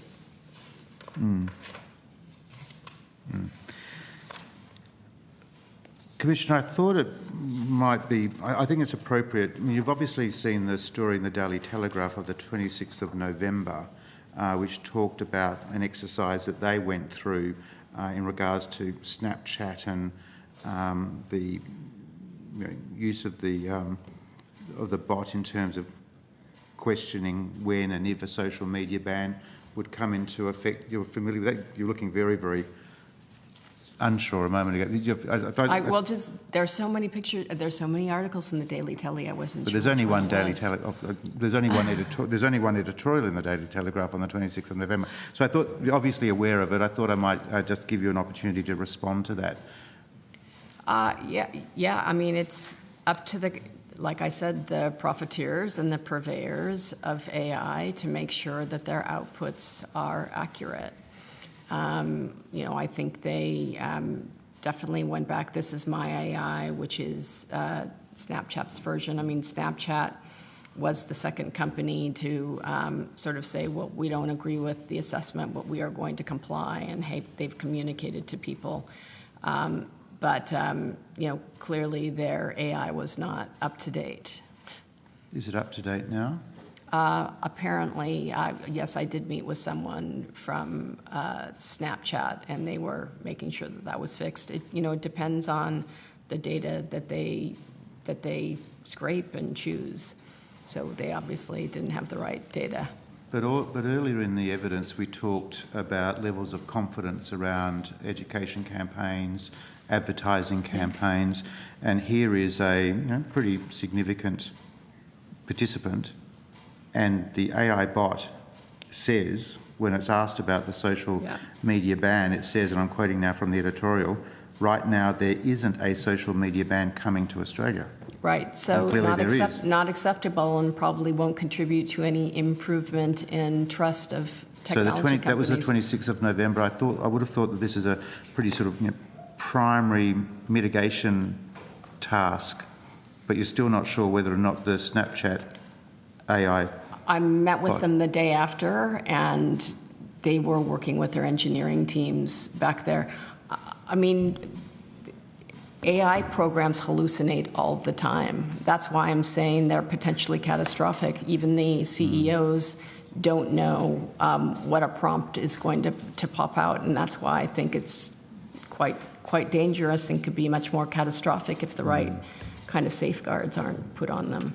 So perhaps on notice you could, advise the committee, at what point you became satisfied that Snapchat had corrected this or was, correcting it on a more regular or ongoing basis. Can any other officials provide some... Senator, I might just add that, I think what this really highlights is the vagaries of AI and the challenges, and it really does depend on the prompt that you put in. So, for example, on that same day, I put in a prompt asking Snapchat if my 14-year-old friend would be able to access social media after the 10th of December, to which it told me no, they would need to wait a couple of years.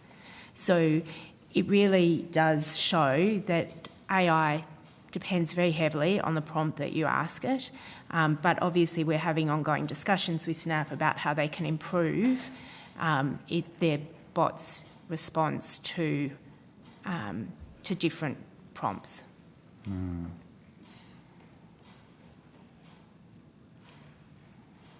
I guess I would say, Senator Smith, this is a conversation and expression of disappointment. I don't have a specific power that says you need to fix your AI chatbot.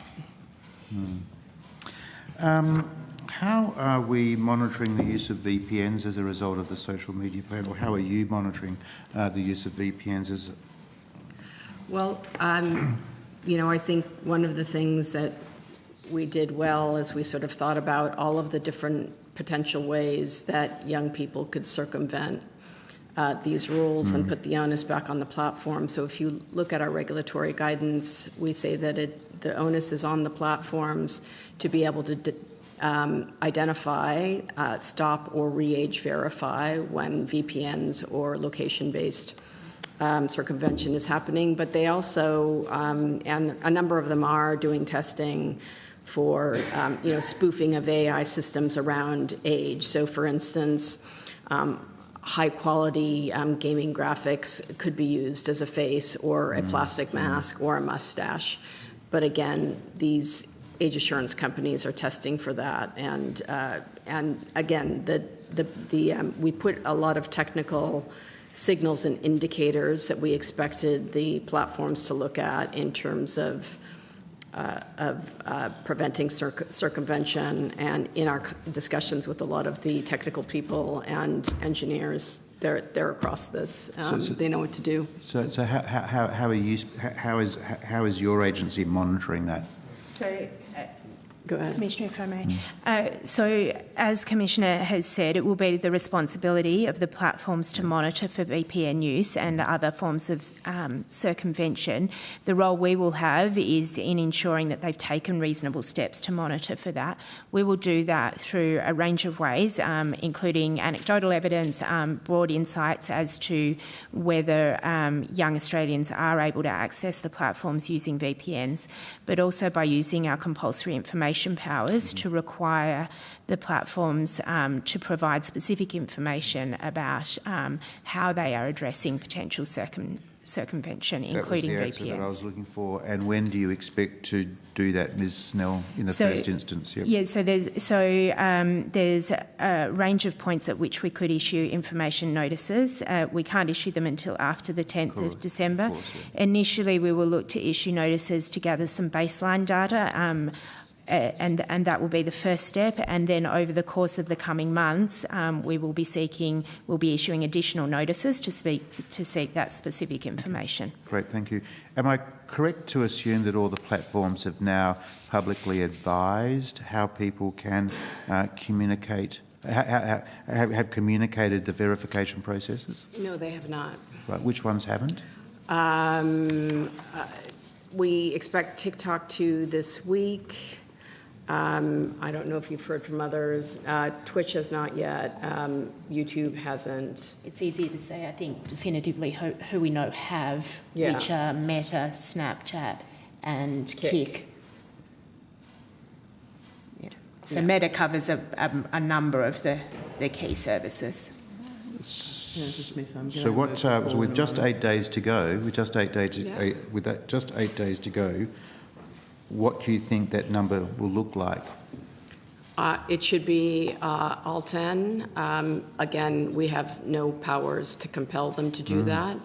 We've recommended it. It will be something we consider when we look comprehensively at whether or not they're following the reasonable steps at a systemic level. I mean, I think it's one of the points that we made is it needs to be kind and compassionate and caring, because a lot of young people, this will be very confronting and difficult for them.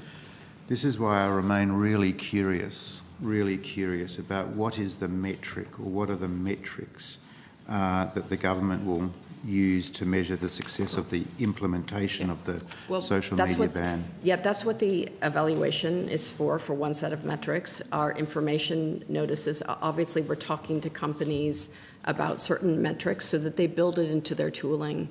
And we're looking at things like understanding what we think the number of current users they are likely to have of the 2.5 million 8 to 15-year-olds that are on their platform now. And so we will expect them, when they're deactivating accounts, to be able to provide both data points for us, and so that we can measure that.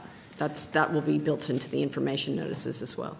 Senator Smith, I'm going to move the call on now, but if you have more, you can indicate. I just note the time. Senator Anandaraj, you have one question? I do have one question. Commissioner, I'm not asking about the social media ban. I am interested, however, in how researchers study platform risks. Now, this is your core business, but there is this other group in this country who are very interested in studying platform risks. And right now, we've heard testimony in an adjacent inquiry that I'm looking into on the barriers put up, particularly by Meta, and accessing their content library. And I just wondered if you could give us an overview of those barriers and what your counterparts, particularly in the EU, are saying to you about Meta and their behaviour.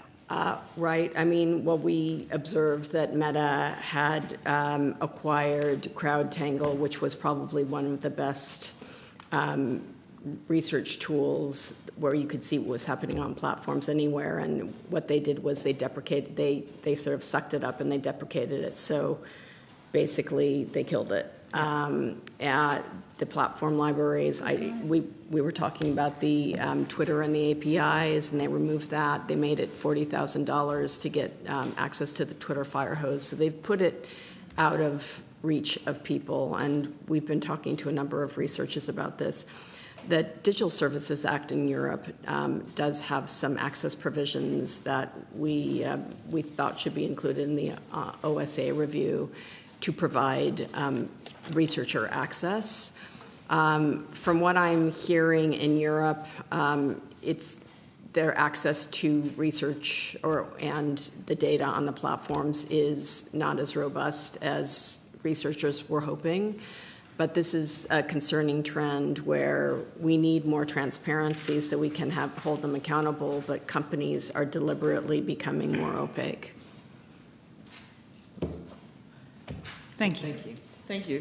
Senator Roberts, I understand you have a few more questions. Just three. Thank you. Commissioner, you visited Stanford University in September this year as part of a USA trip. Did the government or the taxpayers fund that, Australian taxpayers? Yes, I went and I met with 8 of the AI companies and the social media companies, and then I spent a day at the day and a half at the Trust and Safety Research Conference. Could you please publish or provide a log of meetings, a record of your speeches or any other documentation to assure taxpayers' money was spent appropriately and the total cost of the trip? I sure can. On notice. Thank you. You've already answered a question from Senator Whitten about the House Judiciary Committee Chairman wanting you to testify, so no need to cover that. Minister, does it concern you that your commissioner is engaging in conduct that is so extreme the US Congress, specifically the House Judiciary Committee Chairman, Jim Jordan, is alarmed? Oh, look, Minister, I think the e-safety commissioner's addressed... I'm not a minister. Sorry, Senator, maybe one day, if the LNP has their way. Senator, it's...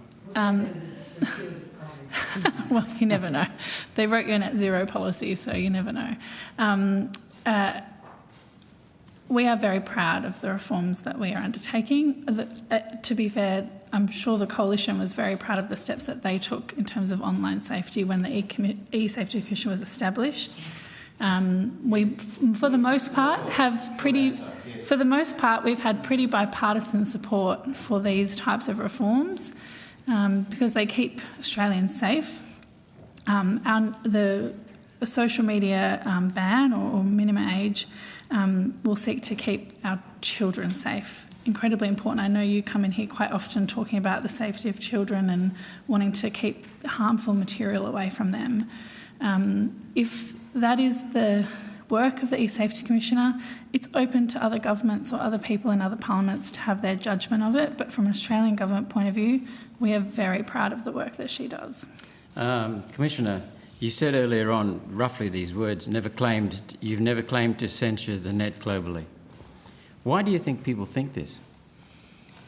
I thought we talked about Elon Musk's tweet that says she's the e-safety commissar trying to, globally regulate the internet, and then Ben Fordham picked it up and it's just had a life of its own. Well, I've complimented your office on its work in protecting children. Yep. Quite clearly. There are other concerns we have with your work. Because your work can cause consequences for adults that we don't like, but it's not appropriate to discuss it here. What's your philosophy on censorship? My philosophy is I'm not a censor. I respond to reports complaints from the public. And we received many about the Charlie Kirk assassination and about the stabbing of Irina Rutskova on the train where she bled to death, and the decapitation of the Dallas hotel owner.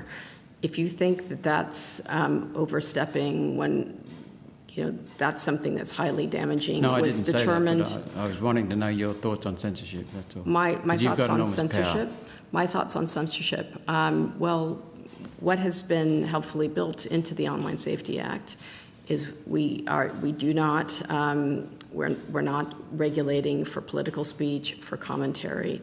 It's where either online invective or imagery veers into the line of serious harm, and you provide us with thresholds. Sometimes those thresholds are tested, and sometimes they're a gray area, but I think we We help thousands of people every year. We're doing world-leading work that the rest of the governments around the world are following. So, and I think we're punching above our weight. We're a very small agency, given the size of our population. So I guess I don't have a view. I don't see myself as a censor. I don't tell you what you can say or not say unless it is so harmful, unless it's refused classification or it's trying to silence someone else's voice by targeted online abuse that reaches the threshold of adult cyber abuse. Thank you. Lastly, I think it was Mr. Fleming who invited us to have a briefing. Okay, we haven't forgotten. We'd like to do that, but we've been a bit busy, so we will do it one day. Maybe early in the new year, Senator, but the offer still stands. Thank you. Thank you, Chair. Thank you. Thank you, Senator Roberts. Now, are there any further questions for the E-Safety Commissioner? If not, I will excuse you and your staff with the committee's thanks. And we will now move on to Australia Post. Thanks. I now call officers from the Australian Postal Corporation to the table. Thank you.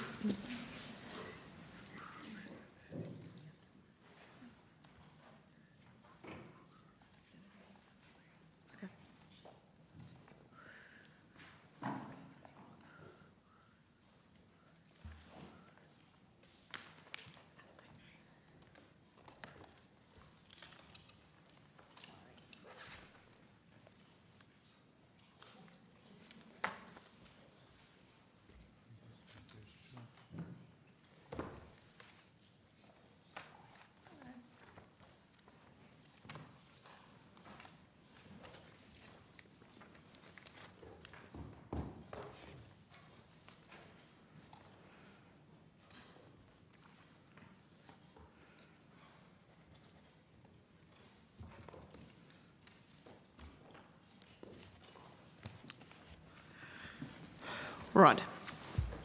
Thank you. I welcome Mr. Paul Graham, Group Chief Executive Officer and Managing Director, and the other officers from the Australian Postal Corporation to the desk.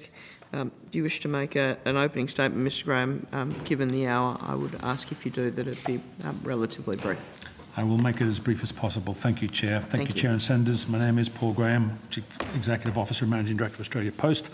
I'm joined by Ms Jane Anderson, Executive General Manager, Community Sustainability and Stakeholder Engagement, and Nick McDonald, our Group Corporate Secretary. I'd like to start by acknowledging traditional custodians of the Canberra region, the Ngunnawal and Ngambri peoples, and pay my respects to their elders past, present.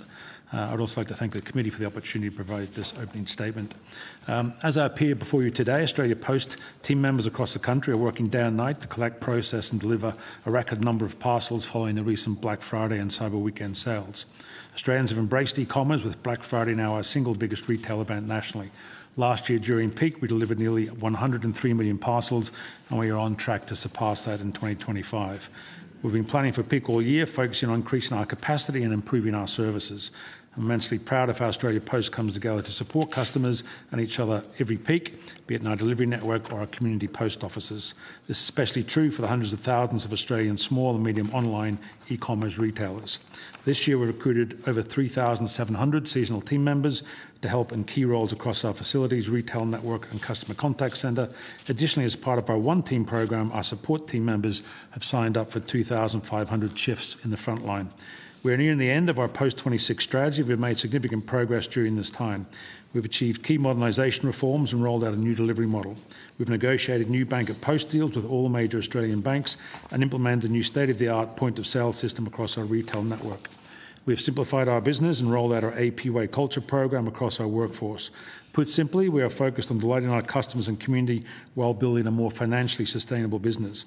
In FY25, Australia Post made a pre-tax profit of $18.8 million. This comes off the back of almost $290 million in losses over the past 2 years. While the key driver of our improved outcome has been the continued growth of our parcel business, this has been offset by the underperformance of our letter service, which saw volumes decline almost 12% comparatively year on year. letter volumes have now fallen to levels last seen in the 1930s. In FY25, we valued our community service obligations at $391 million, and despite these financial challenges, we met or exceeded all of our CSO obligations. Our return to a modest profit is also the result of focused efficiency measures. Last financial year, we achieved $159 million in business efficiencies through simplification of processes, prudent cost management, the closure or sale of non-core businesses. But it's not one-way traffic. We also invested $372 million in new facilities, fleet and technology, bringing our total investment over the past 4 years to almost $1.5 billion of capital. We've made significant progress in building a more sustainable business and achieved our target of sourcing 100% renewable electricity across all operational sites. This is a major milestone in our decarbonisation strategy. We continue to support regional and remote Australia with 7 new parcel facilities in regional areas, as well as our community grants program, which supports mental health initiatives nationally. These investments also reflect our clear direction to build a modern, sustainable and efficient parcels-led business that can meet Australia Post's growing e-commerce demands while continuing to serve the community with essential services they require. This is a delicate balance, and I would caution that despite the positive headline of return to profit, our underlying financial position remains very fragile. The Australian parcel market is fiercely competitive with global e-commerce giants investing billions to build their own logistics networks, as well as a growing number of new startup providers with limited infrastructure targeting metro customers as well as small to medium businesses. In this context, future profitability is likely to be temporary unless we secure further reforms and broader structural issues are addressed. Internationally, postal operators in the US, UK, Canada, France and elsewhere have required billion-dollar government bailouts to remain viable. We do not want to be in that position where we need to ask for similar help. Australia Post remains at a crossroads. We have returned to profit, but only modestly and only after significant reform and investment. The letter service remains structurally unviable. At the same time, the parcel business has grown, but under intense competitive pressure. Our goal is clear: to remain self-funded, financially sustainable and nationally relevant, but that will require continued support and partnership with government, unions and communities, and recognition that the challenges we face are not unique to Australia, but our solutions can be. Finally, I thank our extended workforce of 64,000 team members for their dedication, and I look forward to working with the Committee, the Government and all stakeholders to ensure that Australia Post remains a trusted and viable service for all Australians. Thank you, Chair. Thank you very much, Mr Graham. Now I'm going to go to Senator Colbeck. Thank you, Chair. Just a couple of quick lines of questioning. First, you mentioned the revised deal with Australia, with the banks, the big 4 banks, well, more than that, but the big 4. Congrats on getting ANZ on board. That came with a fairly significant additional amount of funding coming to Australia Post, did it not?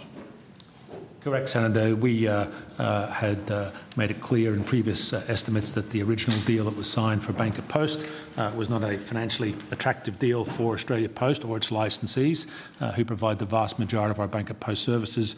We were able to, after some challenging negotiation, able to get new agreements with 3 existing banks, as well as add ANZ. For the first time, which I think has been very, very well received by our customers. ANZ will start trading with Bank of Post on the 15th of December. The additional funds were paying for technology infrastructure, but also we've been able to increase the commissions paid to licensed post offices by 30% as a result of the new agreement. Okay, so that answers one question. So plus 30%. 30%, correct. That was one of the complaints that we heard during the banking inquiry, where I think in Tom Price, a very proactive franchisee up there, but was losing money basically on their Bank of Post franchise.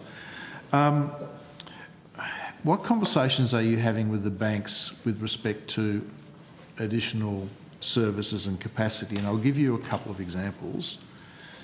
In Ashburton Shire, the community up there told us that they were taking suitcases of money to Perth to bank, but also things like capacity for signatures on community organisations. And if I go to Flinders Island in Bass Strait, where to manage the $60,000 float that they need to run the local show, they start withdrawing money 17 days before the show, so they have enough with the cash out limits to actually have enough resource to be able to do the job. And I think in Cloncurry in Queensland, where they've only got a bank at post. It's 120 grand they need, so that lead time is even longer. Are there any genuine conversations happening with the banks with respect to some of those limitations and services?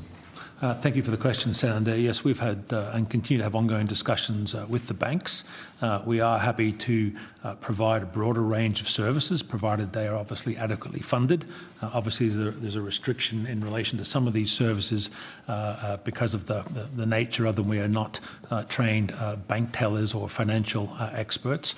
There are, as you say, challenges in relation to the availability of cash, particularly around events that you mentioned, or indeed even the receipt of cash. The $1 coin day for the local footy team, and the Monday morning people turn up at the post office with 1,000 $1 coins, and the inability to process those. So these are infrastructure challenges and issues that we are talking to the bank about.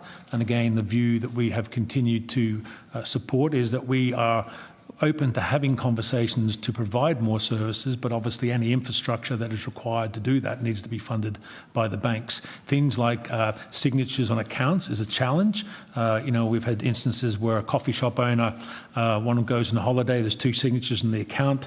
To go and change that signature to set up for that 3-week period, they have to go to a authorised branch, because we're not allowed to do that through the bank at post services. So they're the type of things that we continue to discuss. What we have done in the new bank at post agreement is standardise the level of withdrawals that you can get, because it was different by bank, and you'd be a Westpac customer able to get out $5,000. Behind you as a Commonwealth Bank customer, you're going to get out $3,000. So we've done that. But I think it's an ongoing dialogue in relation to having the banks understand the impact of withdrawal of their services and how we are replacing some of them, but not fully equipped to replace all of them. So what do we do about those gaps? The other issue, of course, is the availability of cash in these communities, as the banks have pulled out and Australia Post remains the only provider of banking. The cost of getting that cash to the community then falls on us, and that was one of the main pillars of discussion with the banks in relation to Bank at Post. And we continue to have concerns around the availability of cash. Obviously, there's been the armour guard scenario that's played out through the media, because as more and more services are pulled from towns, we will be left holding the bag to make that cash available. We are working on things like smart ATMs, but they're not the full solution. But we'll continue to look at how we can provide services. One thing I can assure you is that Australia Post is absolutely committed to ensuring that we remain in these towns to provide these essential services. Yeah. In respect of the overall viability, you mentioned the extra 30% in fees.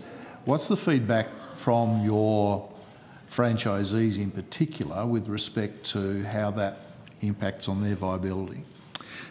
Look, it does vary because it depends obviously on how much banking they do. We know from the statistics that when a bank closes in town, that we see an initial surge in transactions from that bank. But as customers either get encouraged to go onto the digital platforms of those banks or find alternative ways to do their banking, that number starts to decline. Overall, Bank at Post will have a steady decline over the next 5 years. Part of that is a generational shift of people who are non-digital natives moving off those banking services and more digital natives coming on. But we believe that the short to mid-term future is still attractive for our licensees, and there are some licensees, because they're the only bank in town, that do very well out of Bank at Post. There are others, particularly in metropolitan areas where there's a proliferation of available banks, who don't do as well. So it really does depend on the demographic nature and the location of that post office, as well as their location relative to other banking services. Just in relation to the cash delivery cost, and you mentioned that, Queenstown on the west coast of Tassie, which is a couple of hours from anywhere, basically, so quite remote in that sense. Well, not as remote as Flinders, which you've got to fly to or sail to. What is, and you mentioned the transfer of that cost from the banks to you, What is your sense of the impact of that? Yeah, we have taken some of that into consideration in relation to the negotiations of the new bank at post agreements, but that is obviously based on the current profile. Our concern is as the banking branch moratorium lifts or comes out of effect in 26 or 27, that there will be potentially more bank closures, therefore leaving us in more places as the only bank in town, and therefore having to pick up the cost of that cash in transit. Likewise, Tasmania is obviously fairly unique, but we have other remote locations, North Queensland, in the Northern Territory, where the cost, Cooper Pedy one I know well, where the cost of flying in that cash, and we are the only bank in town, is excessive. So we have been able to negate what I'd regard as a fairly significant amount of that in the new agreements, so the banks do fund that, but that is only based on the current profile. If we were to see additional branches close, then we would have to go back into the negotiations with the banks, and one of the things that we've highlighted to the RBA and Treasury is as the ACCC considers the new cash in transit Armaguard arrangements, that they seek to ensure that there's protection for the provision of cash services to regional and remote Australia. Do you participate in any of that movement at all? We do. We don't participate in terms of the physical movement. We are the recipient of that cash, but that is a professional armoured. So you rely on those services. We do. To move the cash around. So what about somewhere like Flinders? It would be a contractor to Armaguard who would be authorised by them and would be trained in their processes. Okay. All right. Thank you.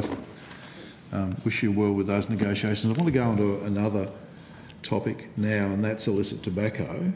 And my conversations with retailers, some of your franchisees, particularly at home in Tassie, would indicate that you are a very big courier of illicit tobacco, and I'm curious to understand how you're managing that. I reckon you're probably the biggest courier in the country, and that's a problem for all of us. So, what are the systems that you've got, or what is available to you to manage what is a huge problem for us all right now? Yeah, thank you, Sandra. And if I may respond to the question in two parts. One is the international import of tobacco, which is obviously the original source of where it comes from. And we have the facilities that you would see on the Border Force TV show. That's our facilities that do that. And we have sophisticated, or Border Force and AQUIS have sophisticated scanning technology that does capture a lot of that. And we have literally mountains of illegal tobacco every month that get destroyed by Border Force on the import side of it. In relation to the domestic movement of it, I won't challenge your assertion that we are involved in that movement. The challenge we have, it is almost impossible to detect. And we do not have privy as to what the contents of packages are. It's not a requirement. That's what your franchisees tell me. They know where it comes from and they know who it's going to, but they don't know what's... Correct, unless we physically open the product, which we're not allowed to by law. And again, we have worked very closely with Australian Federal Police, and we have ongoing investigations. Indeed, we had one successful case in Queensland where we work with them in an undercover operation to actually connect the origin, the sender to the receiver, and I think there were 9 arrests in relation to that. But I think that is probably the tip of the iceberg, unfortunately. But it is impossible for us to detect unless we were to put in very expensive machines to try and detect that. And on a business that moves 2 billion parcels a year, that would be almost physically impossible. So I talked to, and I'll give you a couple of examples which opened my eyes. Small town in southern Tasmania, IGA now seeing the customers not come in to buy their smokes, but the customers are all turning up at the post office down the road. The franchisee's got a whole new client base, and so it's common knowledge in town what's going on. And another retailer, also an IGA, has a franchise. So they instead of their customers going to the cigarette counter, they know that they're going to the post office counter to pick up their parcels. And another business I visited was a pharmacy, and they've got a whole new customer base that they're not really all that comfortable with. Similar comment to what you made, though. Know where it's coming from and know who it's going to, and there are some common destinations or common sources, I should say. And you know, you go on the websites and they quite happily give you an Australia Post tracking number. It's quite problematic. It is. There's nothing in your systems with data matching and things of that nature that can start to get on top of this. Very difficult because they don't obviously say it's tobacco in the product. But where we have worked successfully with the AFP is exactly doing that, is looking at what we believe are suspicious senders or receivers, or we see large quantities or unusual quantities. Illicit tobacco online is hardly a suspicious receiver. I mean, they're getting their smokes cheap because... Yeah, and it'll be Joe Smith from X address, and Joe orders lots of other parcels as well, and it's just another parcel that turns up on the doorstep, unfortunately. And I've had users of the system, if you like, who know that every time they put their financial details into the website, they're giving their financial information to criminals, but they want their durries. And in one case, a lady who's had plenty of health challenges, been smoking for 60 years and not giving up smoking, but once her menthol smokes, and so that's where she's going to get them. But she knows that she's risking her finances when she puts that stuff in. But happy that she's happy. Yeah. She's happy that you're the courier because it's coming direct to point. Yeah, and we don't know obviously what's in the content. We also see the same thing with illegal vapes, unfortunately. But we do work very closely with the AFP. As you know, the majority of these issues in terms of the shops that sell them are state policing issues, yes, as opposed to federal.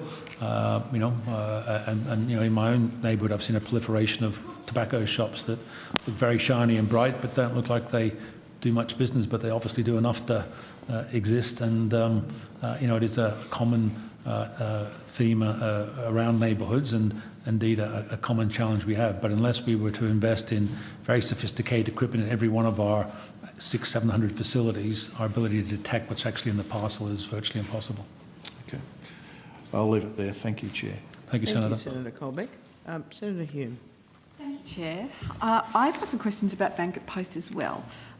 Specifically around there was some data that came out of APRA, the points of presence data, that showed that the number of outlets that are offering Bank at Post has declined from 3,578 to 3,365 over the last 6 years, which is a reasonably slow decline. However, it also shows that there are 62 fewer Bank at Post outlets just in the last 12 months alone. Is that correct? I'll have to take that on notice. I don't believe it is correct, Senator. I'll have to take that on notice. Some of the over the last 5 years is because either licensees have handed them back, or they have felt that the provision of banking services is too onerous on them, or they haven't invested sufficiently in the necessary minimum security requirements we have. I'm happy to take that on notice, Senator. I don't believe there has been a reduction to that amount, but I don't have the facts in front of me. Okay.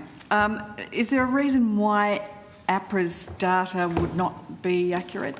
Well, the only thing that we've found about APRA is their classification of what a service is. Right. And it has a fairly specific classification, but again, happy to take that on notice. Our goal is to preserve and indeed try and grow the amount of presence we have at Bank at Post. Mm-hmm. If where there has been a reduction, the majority of that has been, I believe, in metropolitan areas, right, rather than regional areas, again, because of the continued presence of the major banks in metropolitan areas. Okay, and so I'm assuming then that in those communities where Bank at Post is the only face-to-face provider of financial services, should there be a closure of Bank at Post, that would be an enormous issue. Absolutely, and we've been very clear that we are committed to those communities. There's a 358, I think, from the top of my head, where we are the only banking service in town, and we recognise clearly the responsibility that we have to ensure that that provision of service remains. Right, so there's about 358 or so right We're now? the only bank at Post, the only banking services in that town is to Australia Post. Right, and that number, is that growing or is that... It has stayed quite steady because obviously the banks have implemented a moratorium on branch closures, so it has stayed fairly steady. Okay. My understanding, and correct me if I'm wrong, is that Bank at Post service is the largest non-post or parcel revenue source for Australia Post. Is that right? Yeah, 60% of our revenue source, or 60% of a reason someone goes into a post office is about parcels, either sending or receiving.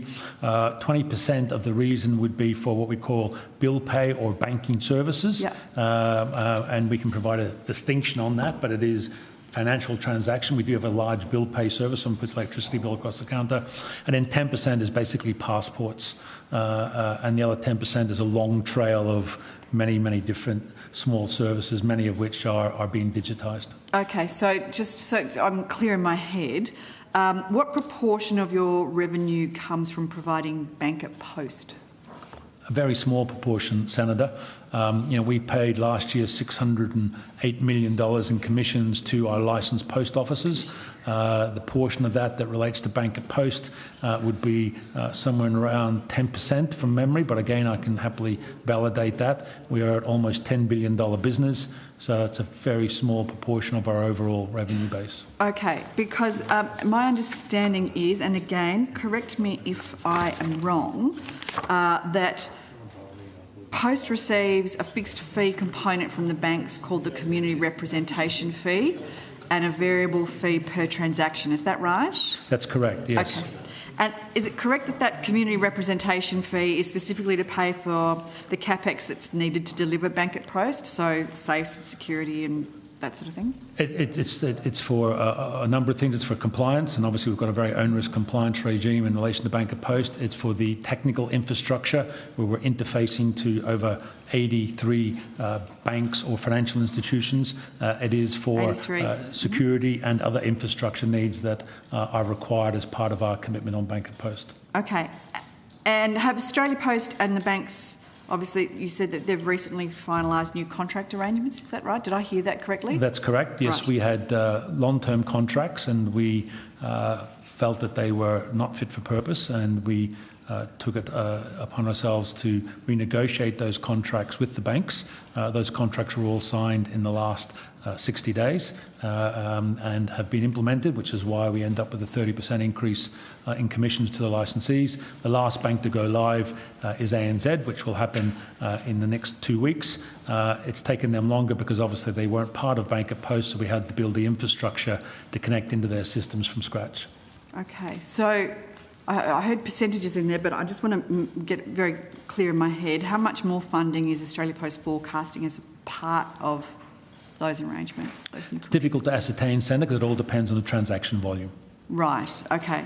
So... But we can give you a guidance as to... What about the fixed fee, the community representation fee? Well, the community representation fee is a fixed annual fee that is subject to review and inflation. That fee has gone up marginally over what it previously was. Our key focus in Bank at Post was to ensure that we got more money for our licensees and the services they provided, and we were happy to be able to provide that 30% increase in commissions. Right, so how much do you receive from the banks as the fixed fee?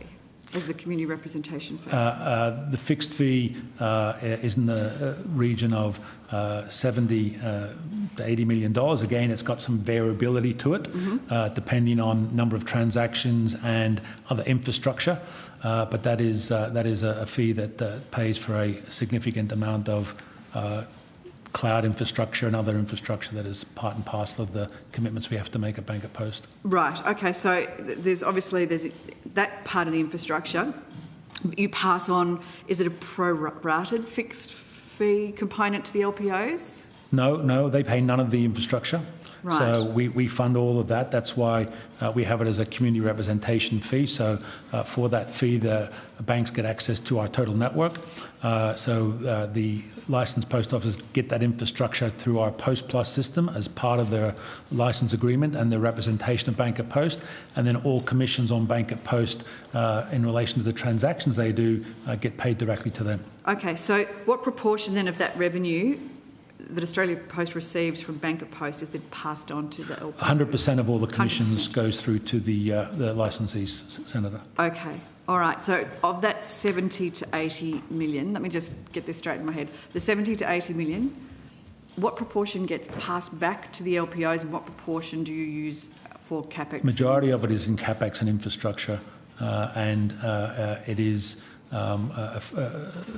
an amount that we continue to review, and obviously with the new agreements we had additional new commitments to infrastructure and the cloud-based resources, as well as obviously the connectivity in with ANZ. But I can give you a breakdown, Sandra, of both what is fixed in terms of the community representation fee and what are the amounts that flow through directly to the licensees. Yeah, if you would, I would like a breakdown. I'm trying to get an understanding in my head of the essentially the revenue that comes from providing the service and the revenue that you are receiving from the banks, and how much of that is going through to the LPOs and how much of it has been using for overarching infrastructure. We can give you that breakdown, Senator. You can give me that breakdown. Absolutely, yep. All right. Take it on notice. Okay, that would be terrific. And sorry, you said 83 financial institutions Correct. are now being used. And what data do you keep on the utilisation of Bank at Post services? We obviously don't keep any PI data, but we know every transaction that is performed. Right. We know what that service is because the commissions are related to the specific services we provide, and we provide that information back to the banks, and, as well as using that for our own analysis internally. So you have it by transaction type? Correct. Okay, all right. Is Whether that it's a something deposit, that a you can... withdrawal? Yes, we can provide the breakdown of that as well. A breakdown of transaction type? Okay, Yeah. that would be fantastic. Thank you. And we can do it by branch, we can do it by region. We find that this information is very important to allow us, particularly to show the banks how critical we believe these services are to many of these. Okay, fantastic. So just to summarise before we finish up, Chair, on notice you're going to provide me a detailed breakdown of the transaction type. If you could do it over the last 3 years, that would be very helpful. Is that possible? It should be possible. Just as we can see the sort of the movement, that would be very helpful. At as granular level as possible would be very helpful, and also the extent to which revenue that comes from the banks is then passed on to the LPOs or used for other. Correct, and like the CRF, for example, pays for the cash in transit element of providing that cash to the licensed post office. Terrific. Thank you. Thank you, Chair. Thank you, Senator Hume. Senator Smith.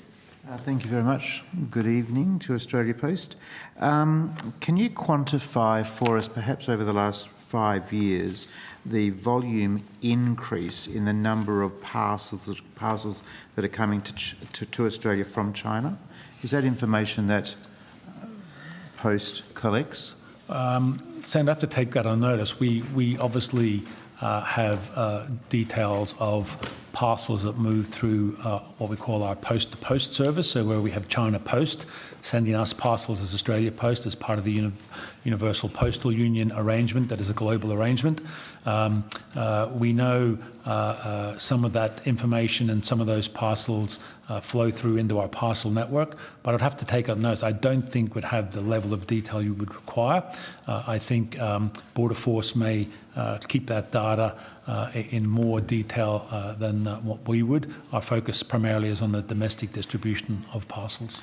But you do collect the data of the parcels that Post gets via your relationship with China Post? Correct.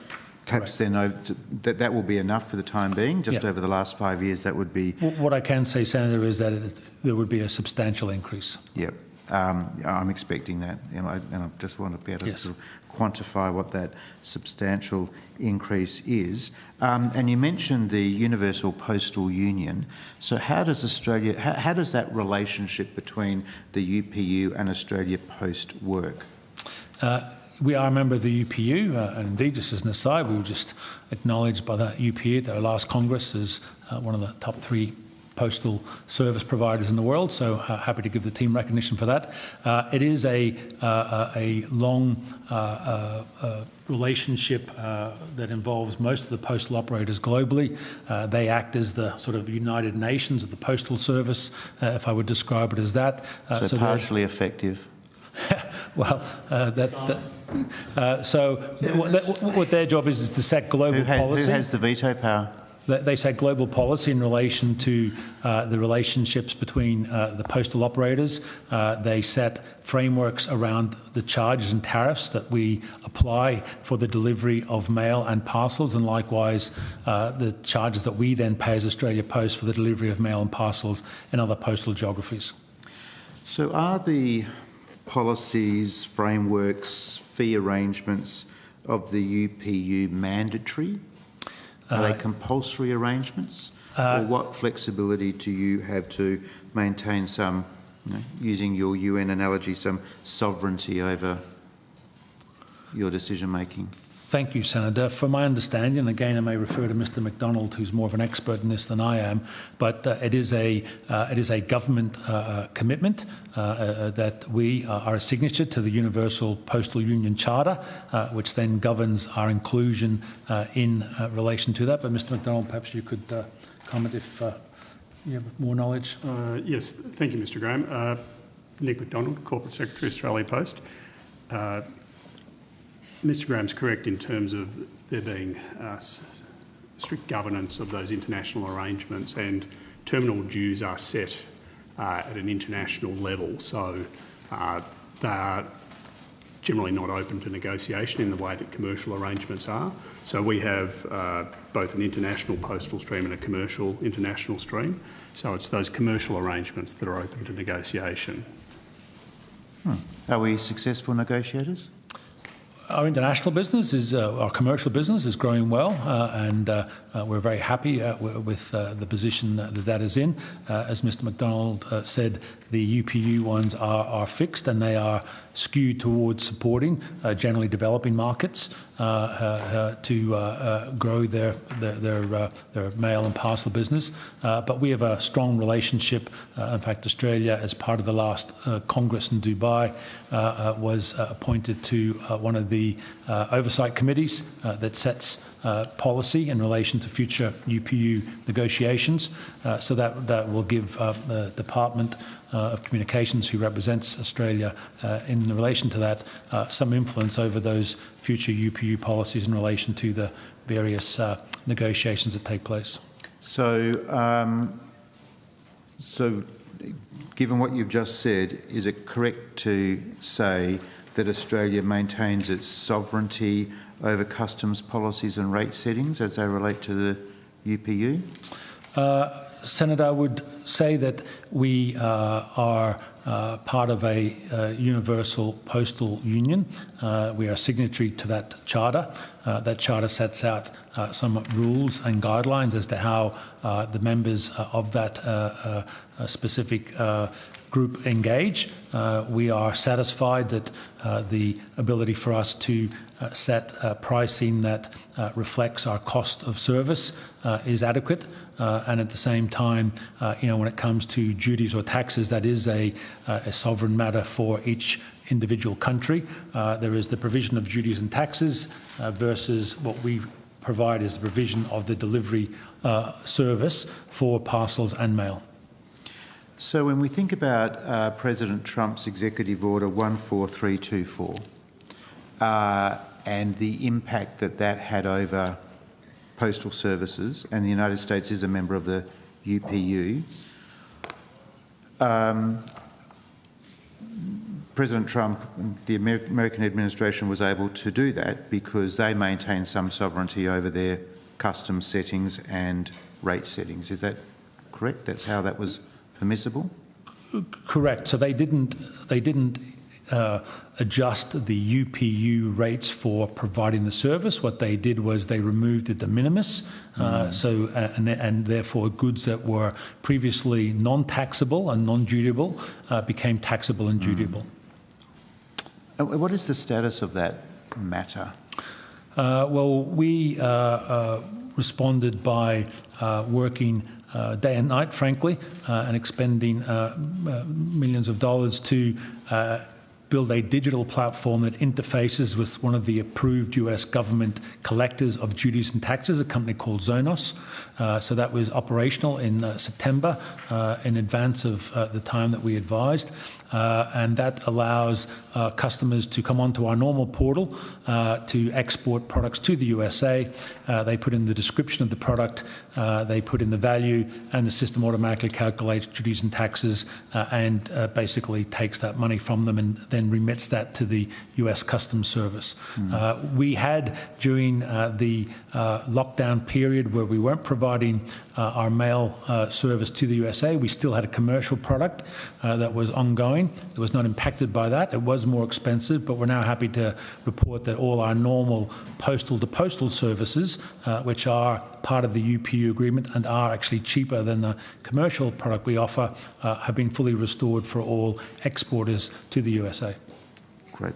So the decision to suspend parcel deliveries to the United States, that was the only option you had, or was there a suite of options?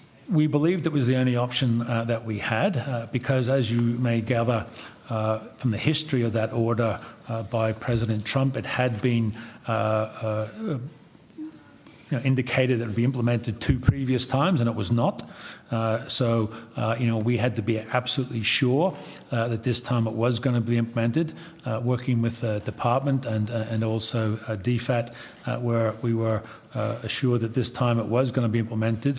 What we didn't want to do is put our customers in the difficult position of having goods arrive in the USA that they didn't think were dutiable or taxable, and then all of a sudden they were dutiable and taxable. So whilst it was a very difficult decision to make, and we apologise to our customers that having to make it at fairly short notice, it was, we believe, the right decision to protect them from onerous claims on duties and taxes, and we worked night and day to implement a new long-term digital solution.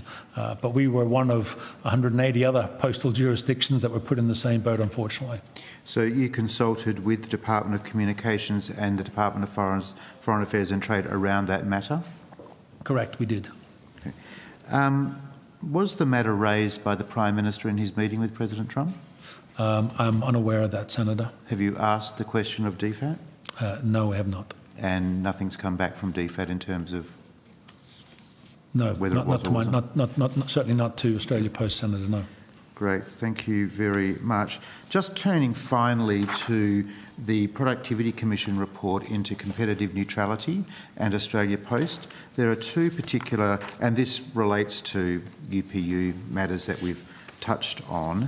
There are 2 particular recommendations in that report, and I'm just curious to know whether or not you have been asked for advice or commentary or observations around those 2 recommendations by the government. The first is recommendation 4.1, which talks about actually quite a simple recommendation, I would have thought.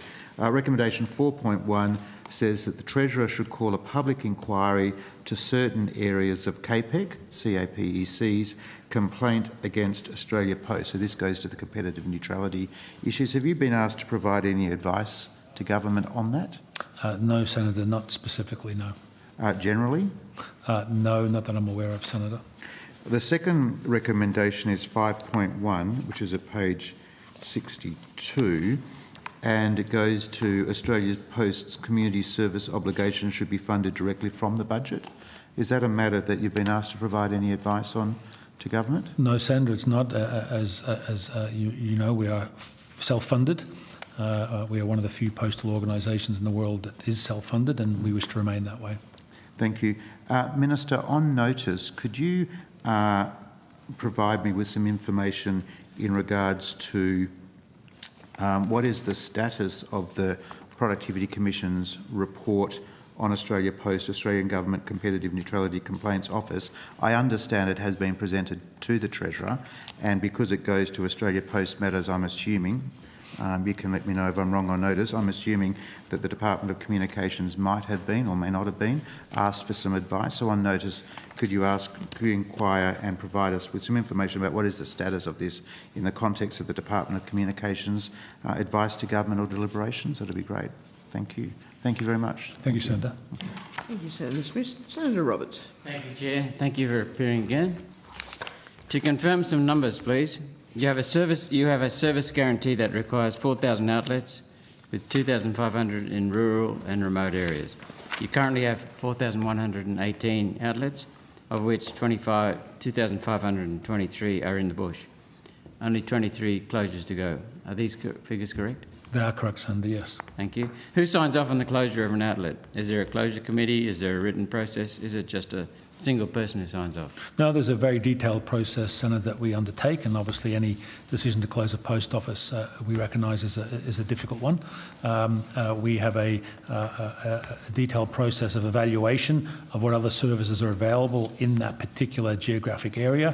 We look at the demographic split of the type of customers who use the existing services in that post office. We look at the history of that post office in terms of its financial performance, its service performance, what services are being used, what are not being used, and then that goes to our retail executive general manager, who then sits down with myself and Jane Anderson, because we obviously take into consideration the community aspects of that closure, and then we collectively sign off on that closure. Thank you.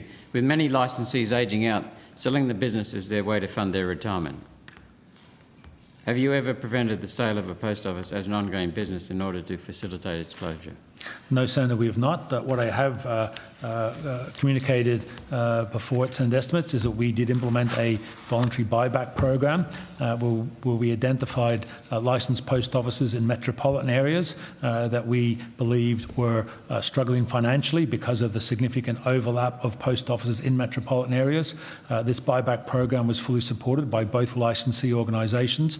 That program has now ended its first tranche. We are considering whether or not we implement a second tranche, but you're absolutely right in what you say, Senator. In my discussions with licensees, a large percentage of them are indicating in the next 3 to 5 years they will retire or they will look to hand back their licence, either because of the fact that they've reached an age where they no longer wish to run that business, or indeed the financial viability of that business continues to be challenging. And we acknowledge that, and it is a factor related to changing consumer habits. It's not something that we are doing or they are doing. They continue to provide great service to the community. The simple fact is those communities no longer use a post office the way they did 5, 10 or 15 years ago. Thank you. What percentage of people look like they'll be closing in 3 years? Look, anecdotally, from what we've discussed with those licensees and the licensee associations, I would say it's about 30%. 30? Yes. Third. My staff actually has reviewed the case of a post office in Queensland where elderly owners were trying to sell. The process looks seriously flawed. An Indian couple who have worked as an Australia Post contractor for 7 years, who have strong financial resources, support in the community and are citizens of many years standing, applied to purchase a post office and submitted the paperwork, which came through in multiple stages. It seems you don't have one form or an organised system so that one complete application can be made. Is that correct? No, we have a very clear system. We don't get involved in the sale of a post office. It's largely done through a broker community where people go into the market like they would sell a house or sell any other small business. We have a validation process to verify that the new licensee owner is a fit and proper owner of that licence, because they are representing Australia Post. They may be providing bank at post services or passport services, but in the vast majority of cases, in fact all cases, we do not participate in the sale of that. It's actually one of the challenges that we have, because we find out at the 11th hour that the licence is being sold on the market, and then we may not feel that is the appropriate new person who should represent that licence, but that transaction is well advanced. So the broker's independent of it? The brokers are independent, yes, they are. And there's about 3 key brokers that operate nationally. Some of it is done through the licensee associations, who act as a sort of barterer in relation to that. That's been going on for some time. But I think, as you say, Senator, as licensees are looking at, this is their superannuation fund, that they've built that business up over many years and are now faced with the valuation that they originally felt they may get, seeing that valuation being challenged because simply the economics of that business is no longer viable. One of the other challenges we have is that when a licensee does retire, hand back their license, it's usually well known by the community that that is not a good business. It's a tough business. It's 6 days a week or 7 days a week, and therefore their ability to on-sell that business in the community is also challenged. I've been in communities in regional Australia where it's taken them 3 to 4 years to find a buyer because no one wants to buy that licence. Or what we then do is we then go into the community and look at where we could facilitate what we could call an in conjunction relationship. So that might be with a pharmacy, it might be with a newsagent, it might be with an IGA, and that provides an avenue to sustain those services in that town. But again, the valuation that the original licensee places on their business may differ greatly from what someone else values that business at. Thank you. No feedback was given on this particular case on the documentation submitted, yet the applicants were then given a single tele-interview by a 3-person panel, following which a refusal was made. No reason was provided and no appeal process was made available. Is that your process or a broker's process? Senator, I wouldn't know that individual case. If you'd like to give me the details, I'm happy to follow that up. We have to have transparent, professional processes where people feel that they are given fair representation. Again, we don't. If it's a sale of a licence, we don't participate directly. If we were participating in validating whether or not they were fit and proper people to hold that licence, and we rejected that and they weren't given any explanation, and that is unsatisfactory. We do face some cases where, particularly when it comes to passports, where DFAT will just tell us that the licensee is unsatisfactory. They won't give us any more details because of their protocols, and we have to respect that. But if you want to give me those individual details, I'll happily investigate. Okay, thank you. Do you have any support for migrants to Australia that apparently, in my staff experience, pop up quite frequently running post offices, which would include Indian people?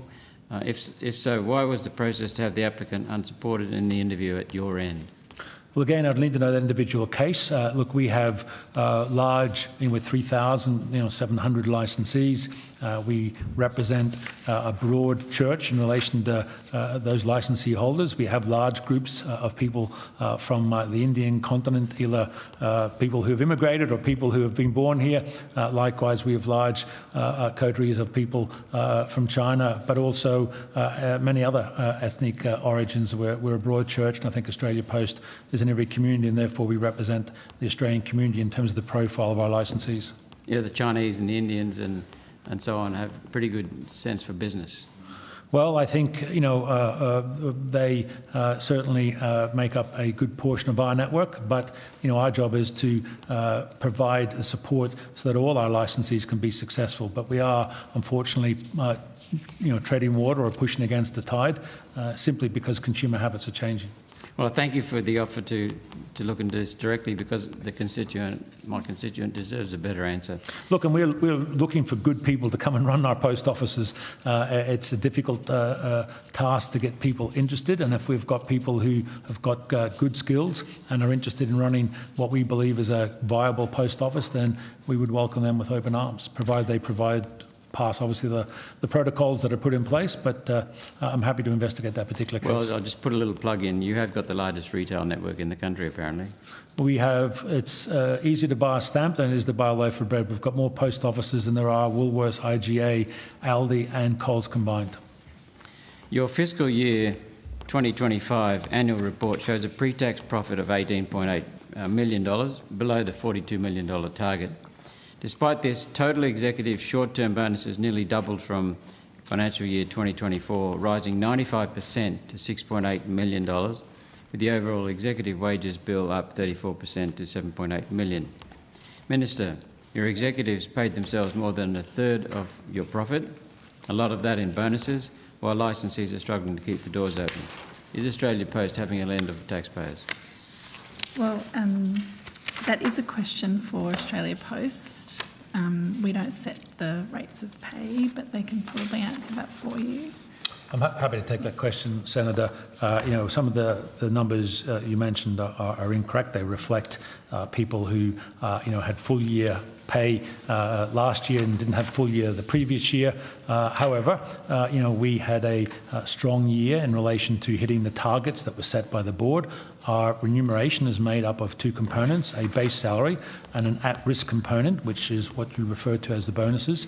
Those are set and fully compliant with the Remuneration Tribunal and the APSC. They are set by our board and they are a range of challenging targets. Last year was a strong year for Australia Post. The implementation of our post-26 strategy some years ago, the focus on being efficient and reducing costs, as well as improving our service through the significant investments that we have made, resulted in very strong customer support, resulted in us being able to drive substantial savings in our business, reduce the losses in our letter business, and at the same time improve also on our safety performance. But our board sets the KPIs under which the at-risk remuneration component is paid.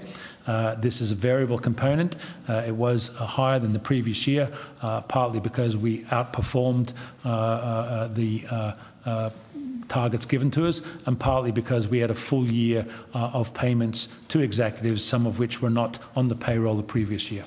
What am I missing, Mr. Graham? Because the pre-tax profit was $18.8 million, which was below the $42 million target. Have I got something wrong there? No, there's not don't refer what the $42 million target that you're referring to. The $42 million was a loss of $42 million, not a positive of $42 million. So we actually beat the target by almost $60 million. Well, that's substantial. Okay, thank you. Thank you, Senator. Thank you, Senator Roberts. If there are no further questions... I might just have one, if I may, Chair. Certainly, Senator Smith. The Australia Post physical offices, what is the ownership arrangements around those? Because they are located in prime positions in suburbs and towns across our country. Yes, Senator, we have a fairly large property portfolio. We continue to recycle that portfolio as any business would. We have about 147 heritage listed buildings, which are beautiful to look at, but a devil to maintain. And that is a burden of cost upon us, but we also understand the community sentiment in relation to those buildings. It's fair to say that about 15 years ago, we moved out of a lot of the traditional postal buildings that were those two-storey buildings that you'd be familiar with. That's because we operated a retail outlet on the ground and the post was sorted in the floor above and then passed out for distribution.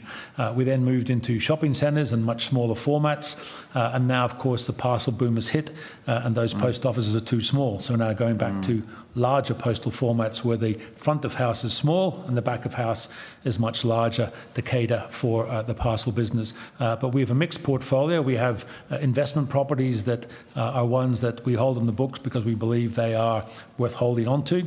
We have our heritage listed buildings, which we have a range of views in relation to those. Some of those we actually are looking to hand over to communities for a peppercorn sum because they're no longer fit for purpose as an Australia Post building, but may be used as a community centre, or the local council may wish to take on that building, and that's something that we're working with local councils on where those opportunities arise. That is fascinating. I did not know that. And that happens in metropolitan areas as well as in regional locations? It happens primarily in regional locations where there are the larger, older style, I'm thinking Yass and Bathurst and places like that, or Enham in Queensland, for example. So we don't have a use for those buildings. Those buildings unused obviously become further issues around maintenance. Of course, so we are working where those opportunities arise to sit down with the local council and say, would you like to take it on? Is there a list of buildings? There is a list of buildings, and we continue to work through it. One of the challenges of local councils is, of course, they then have to take on the cost of the ongoing maintenance. But some councils are very interested in that. Other councils are then seeking out ways that they could fund that through either state grants or federal grants. On notice, could you provide a list of those buildings that are in scope for that sort of community opportunity? Yes, we can do that. I wasn't aware of that. One last question, if I may. This is pure indulgence. For many, many years, you could recognise an Australia Post building because it had red bricks, and then it had the crest. ER. Yep, E2R. Are they decommissioned? Do they removed? Do they stay there in perpetuity? If they're heritage listed buildings, they stay in perpetuity. We have a number of them. We have a post office, for example, I know very well, that is actually a brutalist architecture, but it's protected, but it has the ER firmly there. And I'm looking at it recently and felt that we need to replace that with KR now, I think it is, King Charles or KC. But yeah, we have a whole... Sometimes you shouldn't tempt fate. Some people might not want it replaced at all. No, true. But we have every flavour of building under the sun. Yeah. Obviously, in 215 years of history, we portray Australia's history. Yeah, no, agreed. Totally. That's fascinating. Thank you. Thank you very much. Fascinating for me, rather. Before we let Australia Post go, can we just put on the record our thanks in advance to all of the workers, contractors and licence holders in advance of Christmas, which we know will be a very busy time. And I think we can be very confident that no letters to Santa will get lost in the mail. So thank you very much. Or parcels. Thank you. Thank you, Minister. We'll excuse the officers from Australia Post. Thank you very much for your evidence and for being here this evening. And I'll call officers from Creative Australia. Thank you, Senator Roberts. See you later, Malcolm. Thank you, Minister. Thank you. Hope you get some decent stuff. We'll see about that.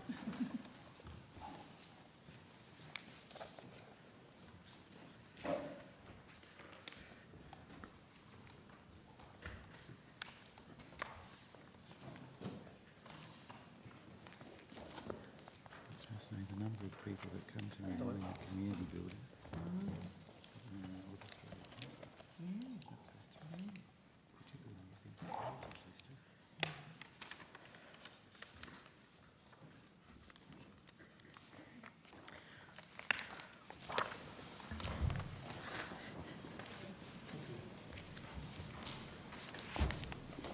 All right. Thank you very much for being here. You will be our last witnesses this evening, and we appreciate your attendance at this hour. Mr. Adrian Collett, the Chief Executive Officer, you're here with two of your other officers at the table, so welcome. Do you wish to make an opening statement? I will, a very short one, if that's all right. I remember foregoing this when we met at a similar time at the last Senate estimates. So thank you. I'd like to begin by acknowledging the traditional owners of the land, the Ngunnawal and Ngambri peoples, and pay respects to elders past, present and emerging. The National Cultural Policy Revive, A Place for Every Story, a story for every place, set out the vision for Creative Australia, including the establishment of 4 new entities creating a larger agency to invest in and advocate for the creative sector. Music Australia, Writing Australia, Creative Workplaces and the First Nations Board are now all in operation. In addition, the people and functions of Creative Partnership Australia were transferred to Creative Australia on the 1st of July 2023, and we have seen encouraging growth since that time. For example, in the financial year 2024-25, the value of donations facilitated through the Australian Cultural Fund platform was $15.4 million, the most ever raised, a 46% increase on the previous year.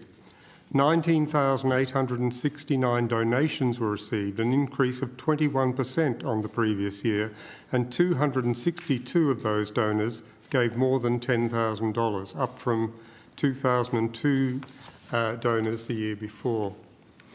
In addition to the promising growth, we have also introduced a new national program to encourage private investment in support of the arts. The inaugural Oz Art Day was held on Thursday, the 23rd of October, designed to increase private sector investment supporting Australian creativity and to raise awareness of the public value of the arts. The total funds raised were $2.29 million from 4,825 donors, 48% of whom were first-time donors. First-time donors. A really positive first step in introducing a National Day of Giving for the Arts. We have also launched a second public-facing campaign this year to encourage more of us to discover and listen to Australian music. Ossify your algo. Encourage us all to take ownership of our algorithms and search out Australian music live and online.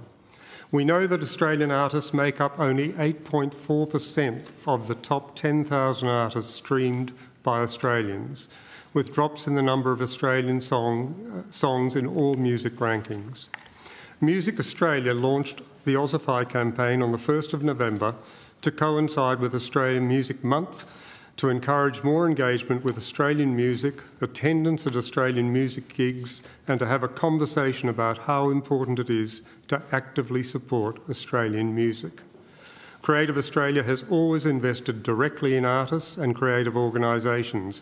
We are now turning our attention also to developing markets, audiences, and supporting the broader industry, building greater awareness of the extraordinary creative talent we have in Australia, as well as the broader value that the arts bring to all of us. Thank you. Thank you. Senator Henderson. Thank you, Chair, Mr Collett, and all. Good evening, and apologies for the delay in your wait this evening. I just wanted to ask about your travel costs firstly. So since Creative Australia was established just over 2 years ago, we have information that you've made, or the people with the agency have made 101 overseas trips at a net cost of $636,126. So this includes 43 trips at a cost of $305,809 in the 23-24 financial year, and 51 trips at a cost of $698,000 in the 24-25 year. This seems to be a lot of travel, Mr Collett, given your agency is quite young. Can you explain why you've racked up so much in travel costs? I will come back to you very happily and readily with details of that. I haven't got the detail. My personal travel, I think I made 2 overseas trips in the last financial year. Yes, and I was going to ask you about that. So one was to Barcelona. Yes, I spent 4 nights in Barcelona as part of the UNESCO Mondiacult conference. I was a part of the Australian delegation of 2 people, and I flew there, spent 4 nights there and flew back. And the other one was to South Korea. And that was $17,939. So why was it so important to attend that conference? Because I was part of the Australian delegation to that conference, and we are a signatory to UNESCO, and this was their international conference on arts and culture. There were over 90 countries represented, many of them at ministerial level, but that responsibility was delegated to a colleague at in the Office for the Arts and to me. And so how will that make a difference to the average artist on the ground here in Australia? It will make a difference. We are in the position of advising on arts policy, and that conference was looking at 3 or 4 really vital themes, including artificial intelligence and various questions around the creation of cultural policy.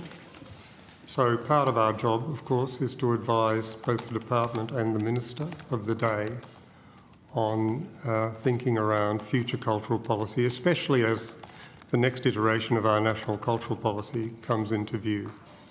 And there were also, frankly, representational, which is not to do with local artists, but cultural diplomacy is very important, and particularly as part of the Asia-Pacific delegations at Mondiacult, we had a role to play. So I'll just quickly race through some other.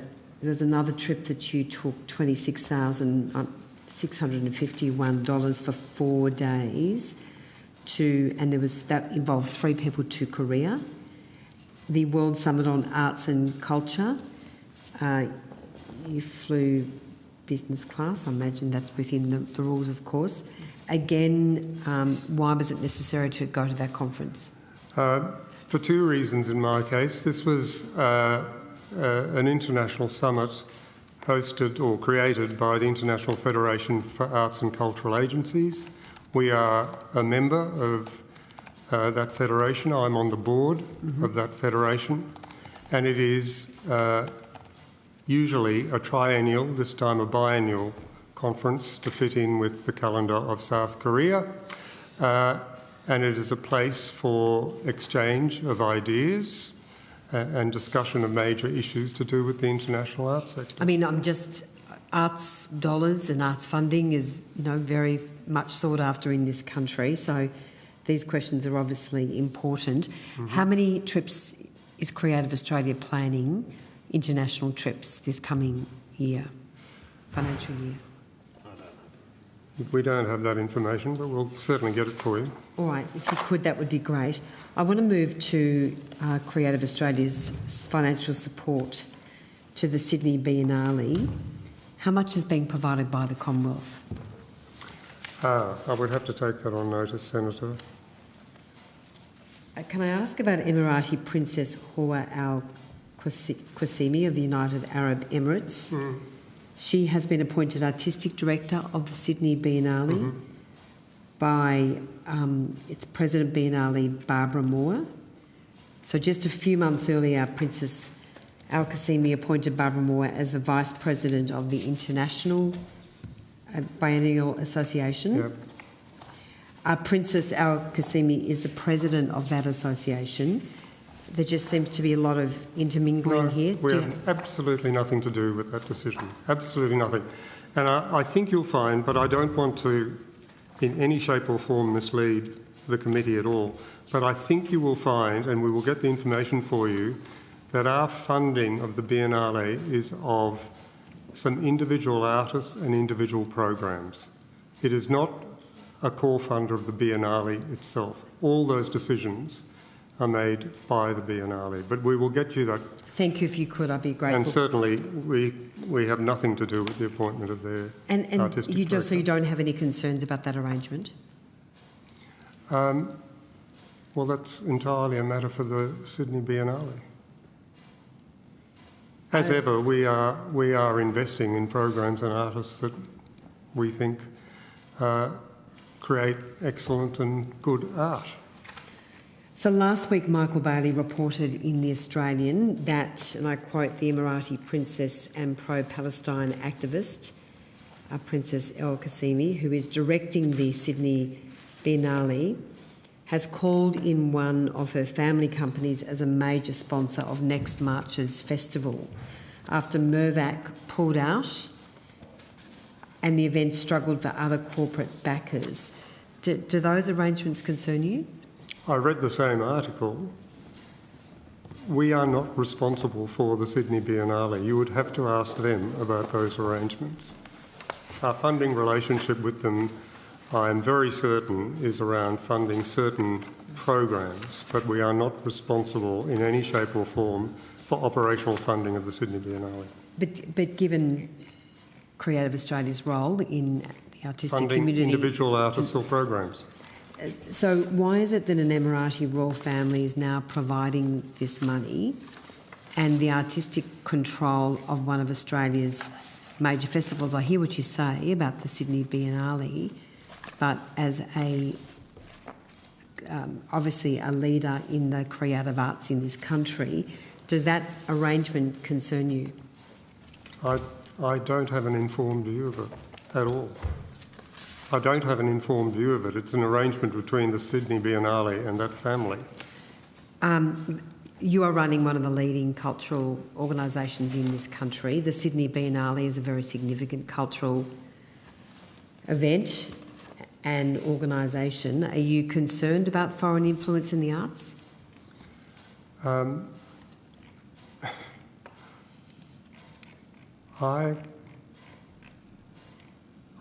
I cannot have an informed view about what foreign influence is taking place through the Sydney Biennale. It is not an arrangement that is remotely relevant to the activities or responsibilities of Creative Australia. If you're asking me for a personal view, I'm not going to give you a personal view. I'm here as the CEO of Creative Australia.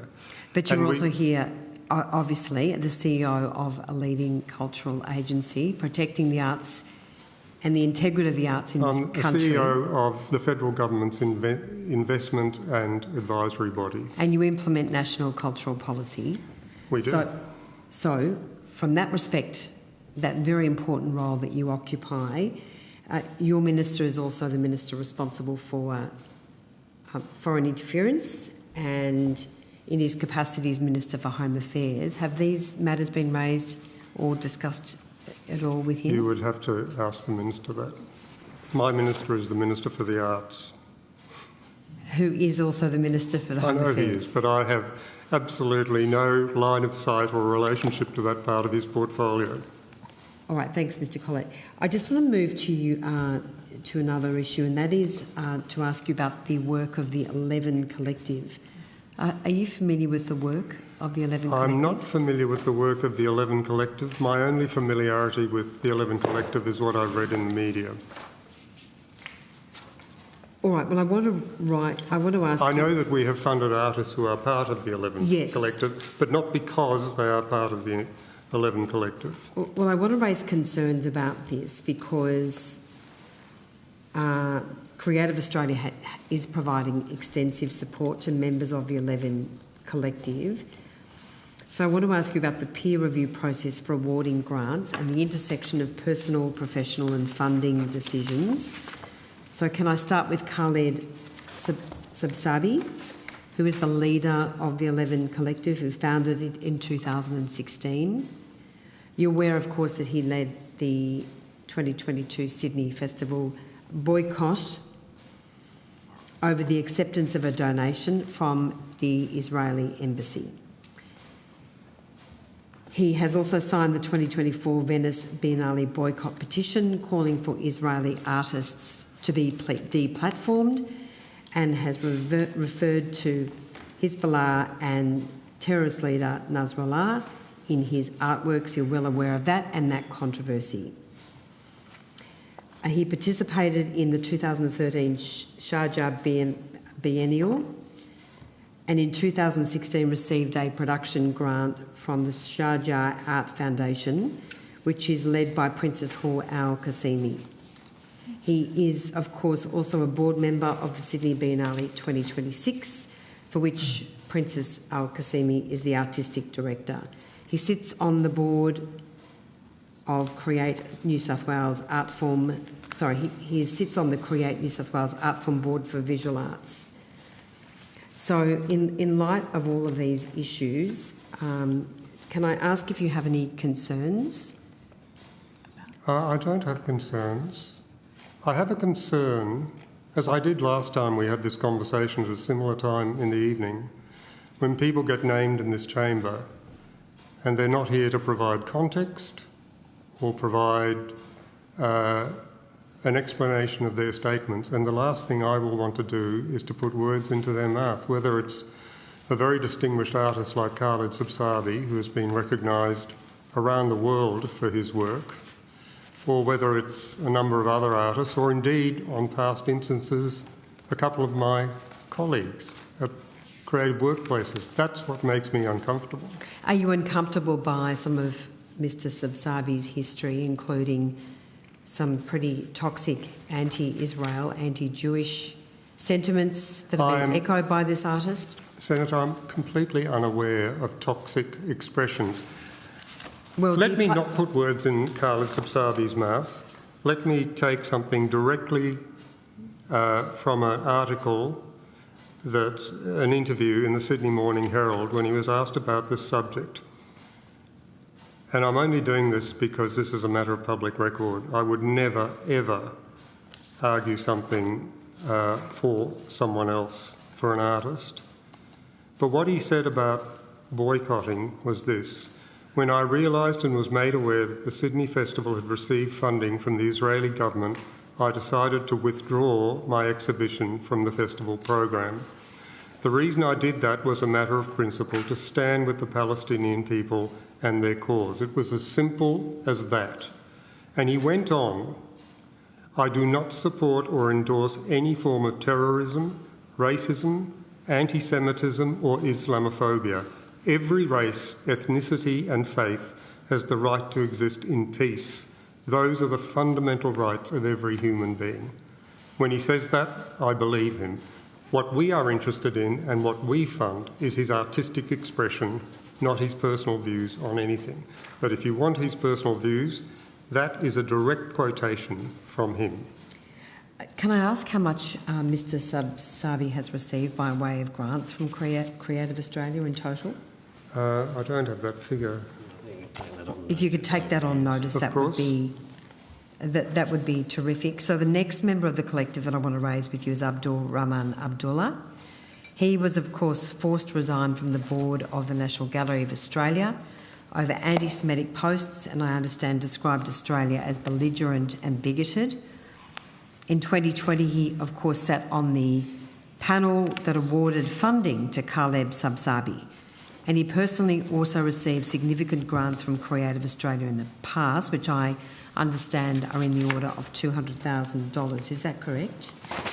I would have to check that again, Senator. I haven't got a history of our grants with me, but I'm happy to take that on notice. Thank you. The next member of the 11 Collective is Hoda Afshar, who publicly accused Israel of apartheid and genocide. She was selected to be an artist in residence by Princess Hor Al Qassimi's Sharjah Arts Foundation. Her work will be featured as part of the Sydney Biennale. Of course, Princess Al Qassimi is the artistic director. I understand that she has previously received significant amounts of grant money from Creative Australia, including a $100,000 fellowship in 2024. I understand total grant funding that she's received is in the order of $230,000. Are you able to verify that figure? We will verify it. I can't verify it as I sit here, but we'll certainly take it on notice. The next member of the collective is Shireen Tawil, and she's also been a signatory to various anti-Israel petitions. She's also been very well supported by Creative Australia. I guess what I'm trying to raise with you, Mr Collett, there is a group of artists that are very heavily supported by Creative Australia.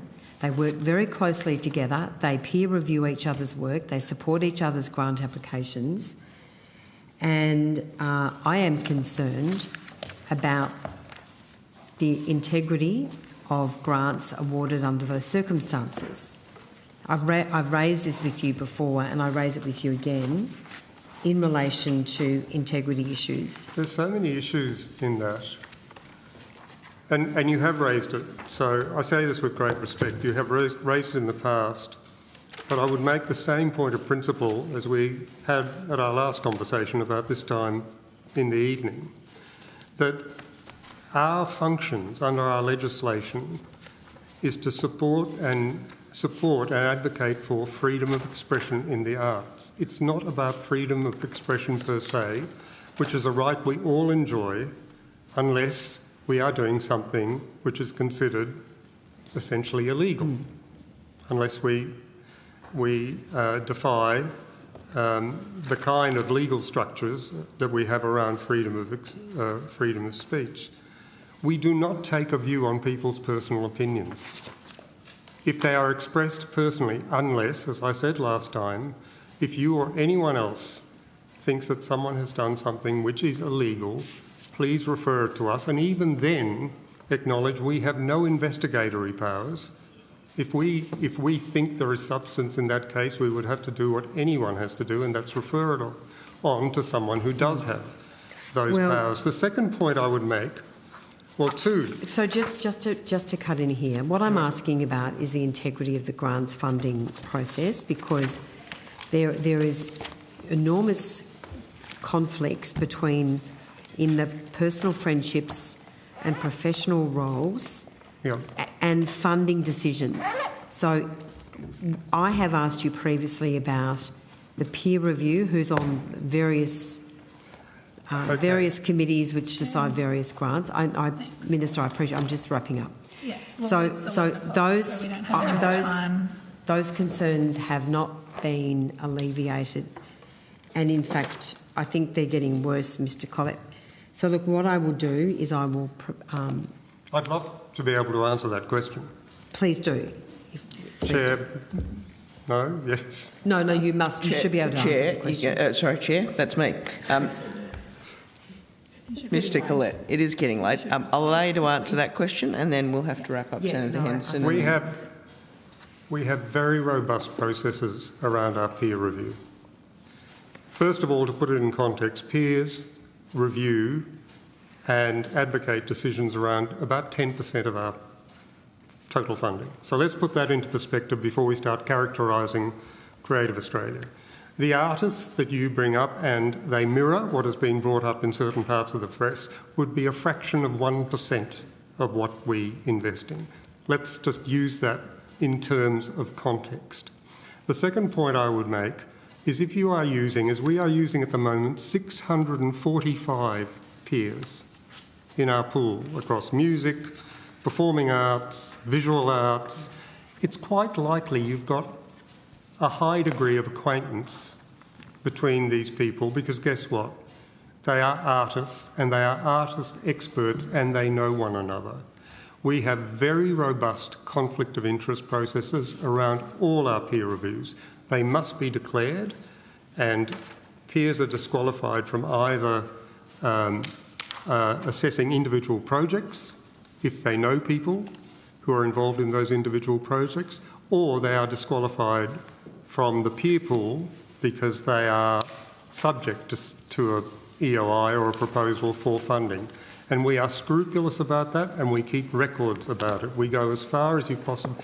UTS won the tender to look at our peer review processes when we established them and said, in terms of a deliberative process, this is about as good as it gets, and said this process will be able to self-improve as it goes along. So we've gone to great lengths to ensure the disinterest and impartiality of our peers. The fact that some members of the 11 collective may know each other and won grants and been on peer review panels from time to time is no indication at all of systemic bias in Creative Australia. It is absolutely fundamental when we had to set up this process in 2013 that we went to the furthest possible lengths to establish its integrity. Thank you. Thank you, Senator Henderson. Thank you to the officials from Creative Australia. That concludes today's hearing. Thank you to all the witnesses who appeared and to Hansard and Broadcasting for their assistance. Cheers. Thank you to the Secretariat staff. I thank my parliamentary colleagues, and I remind senators that the committee has agreed that any written questions on notice should be lodged with the Secretariat by 11 December 2025. The committee stands adjourned.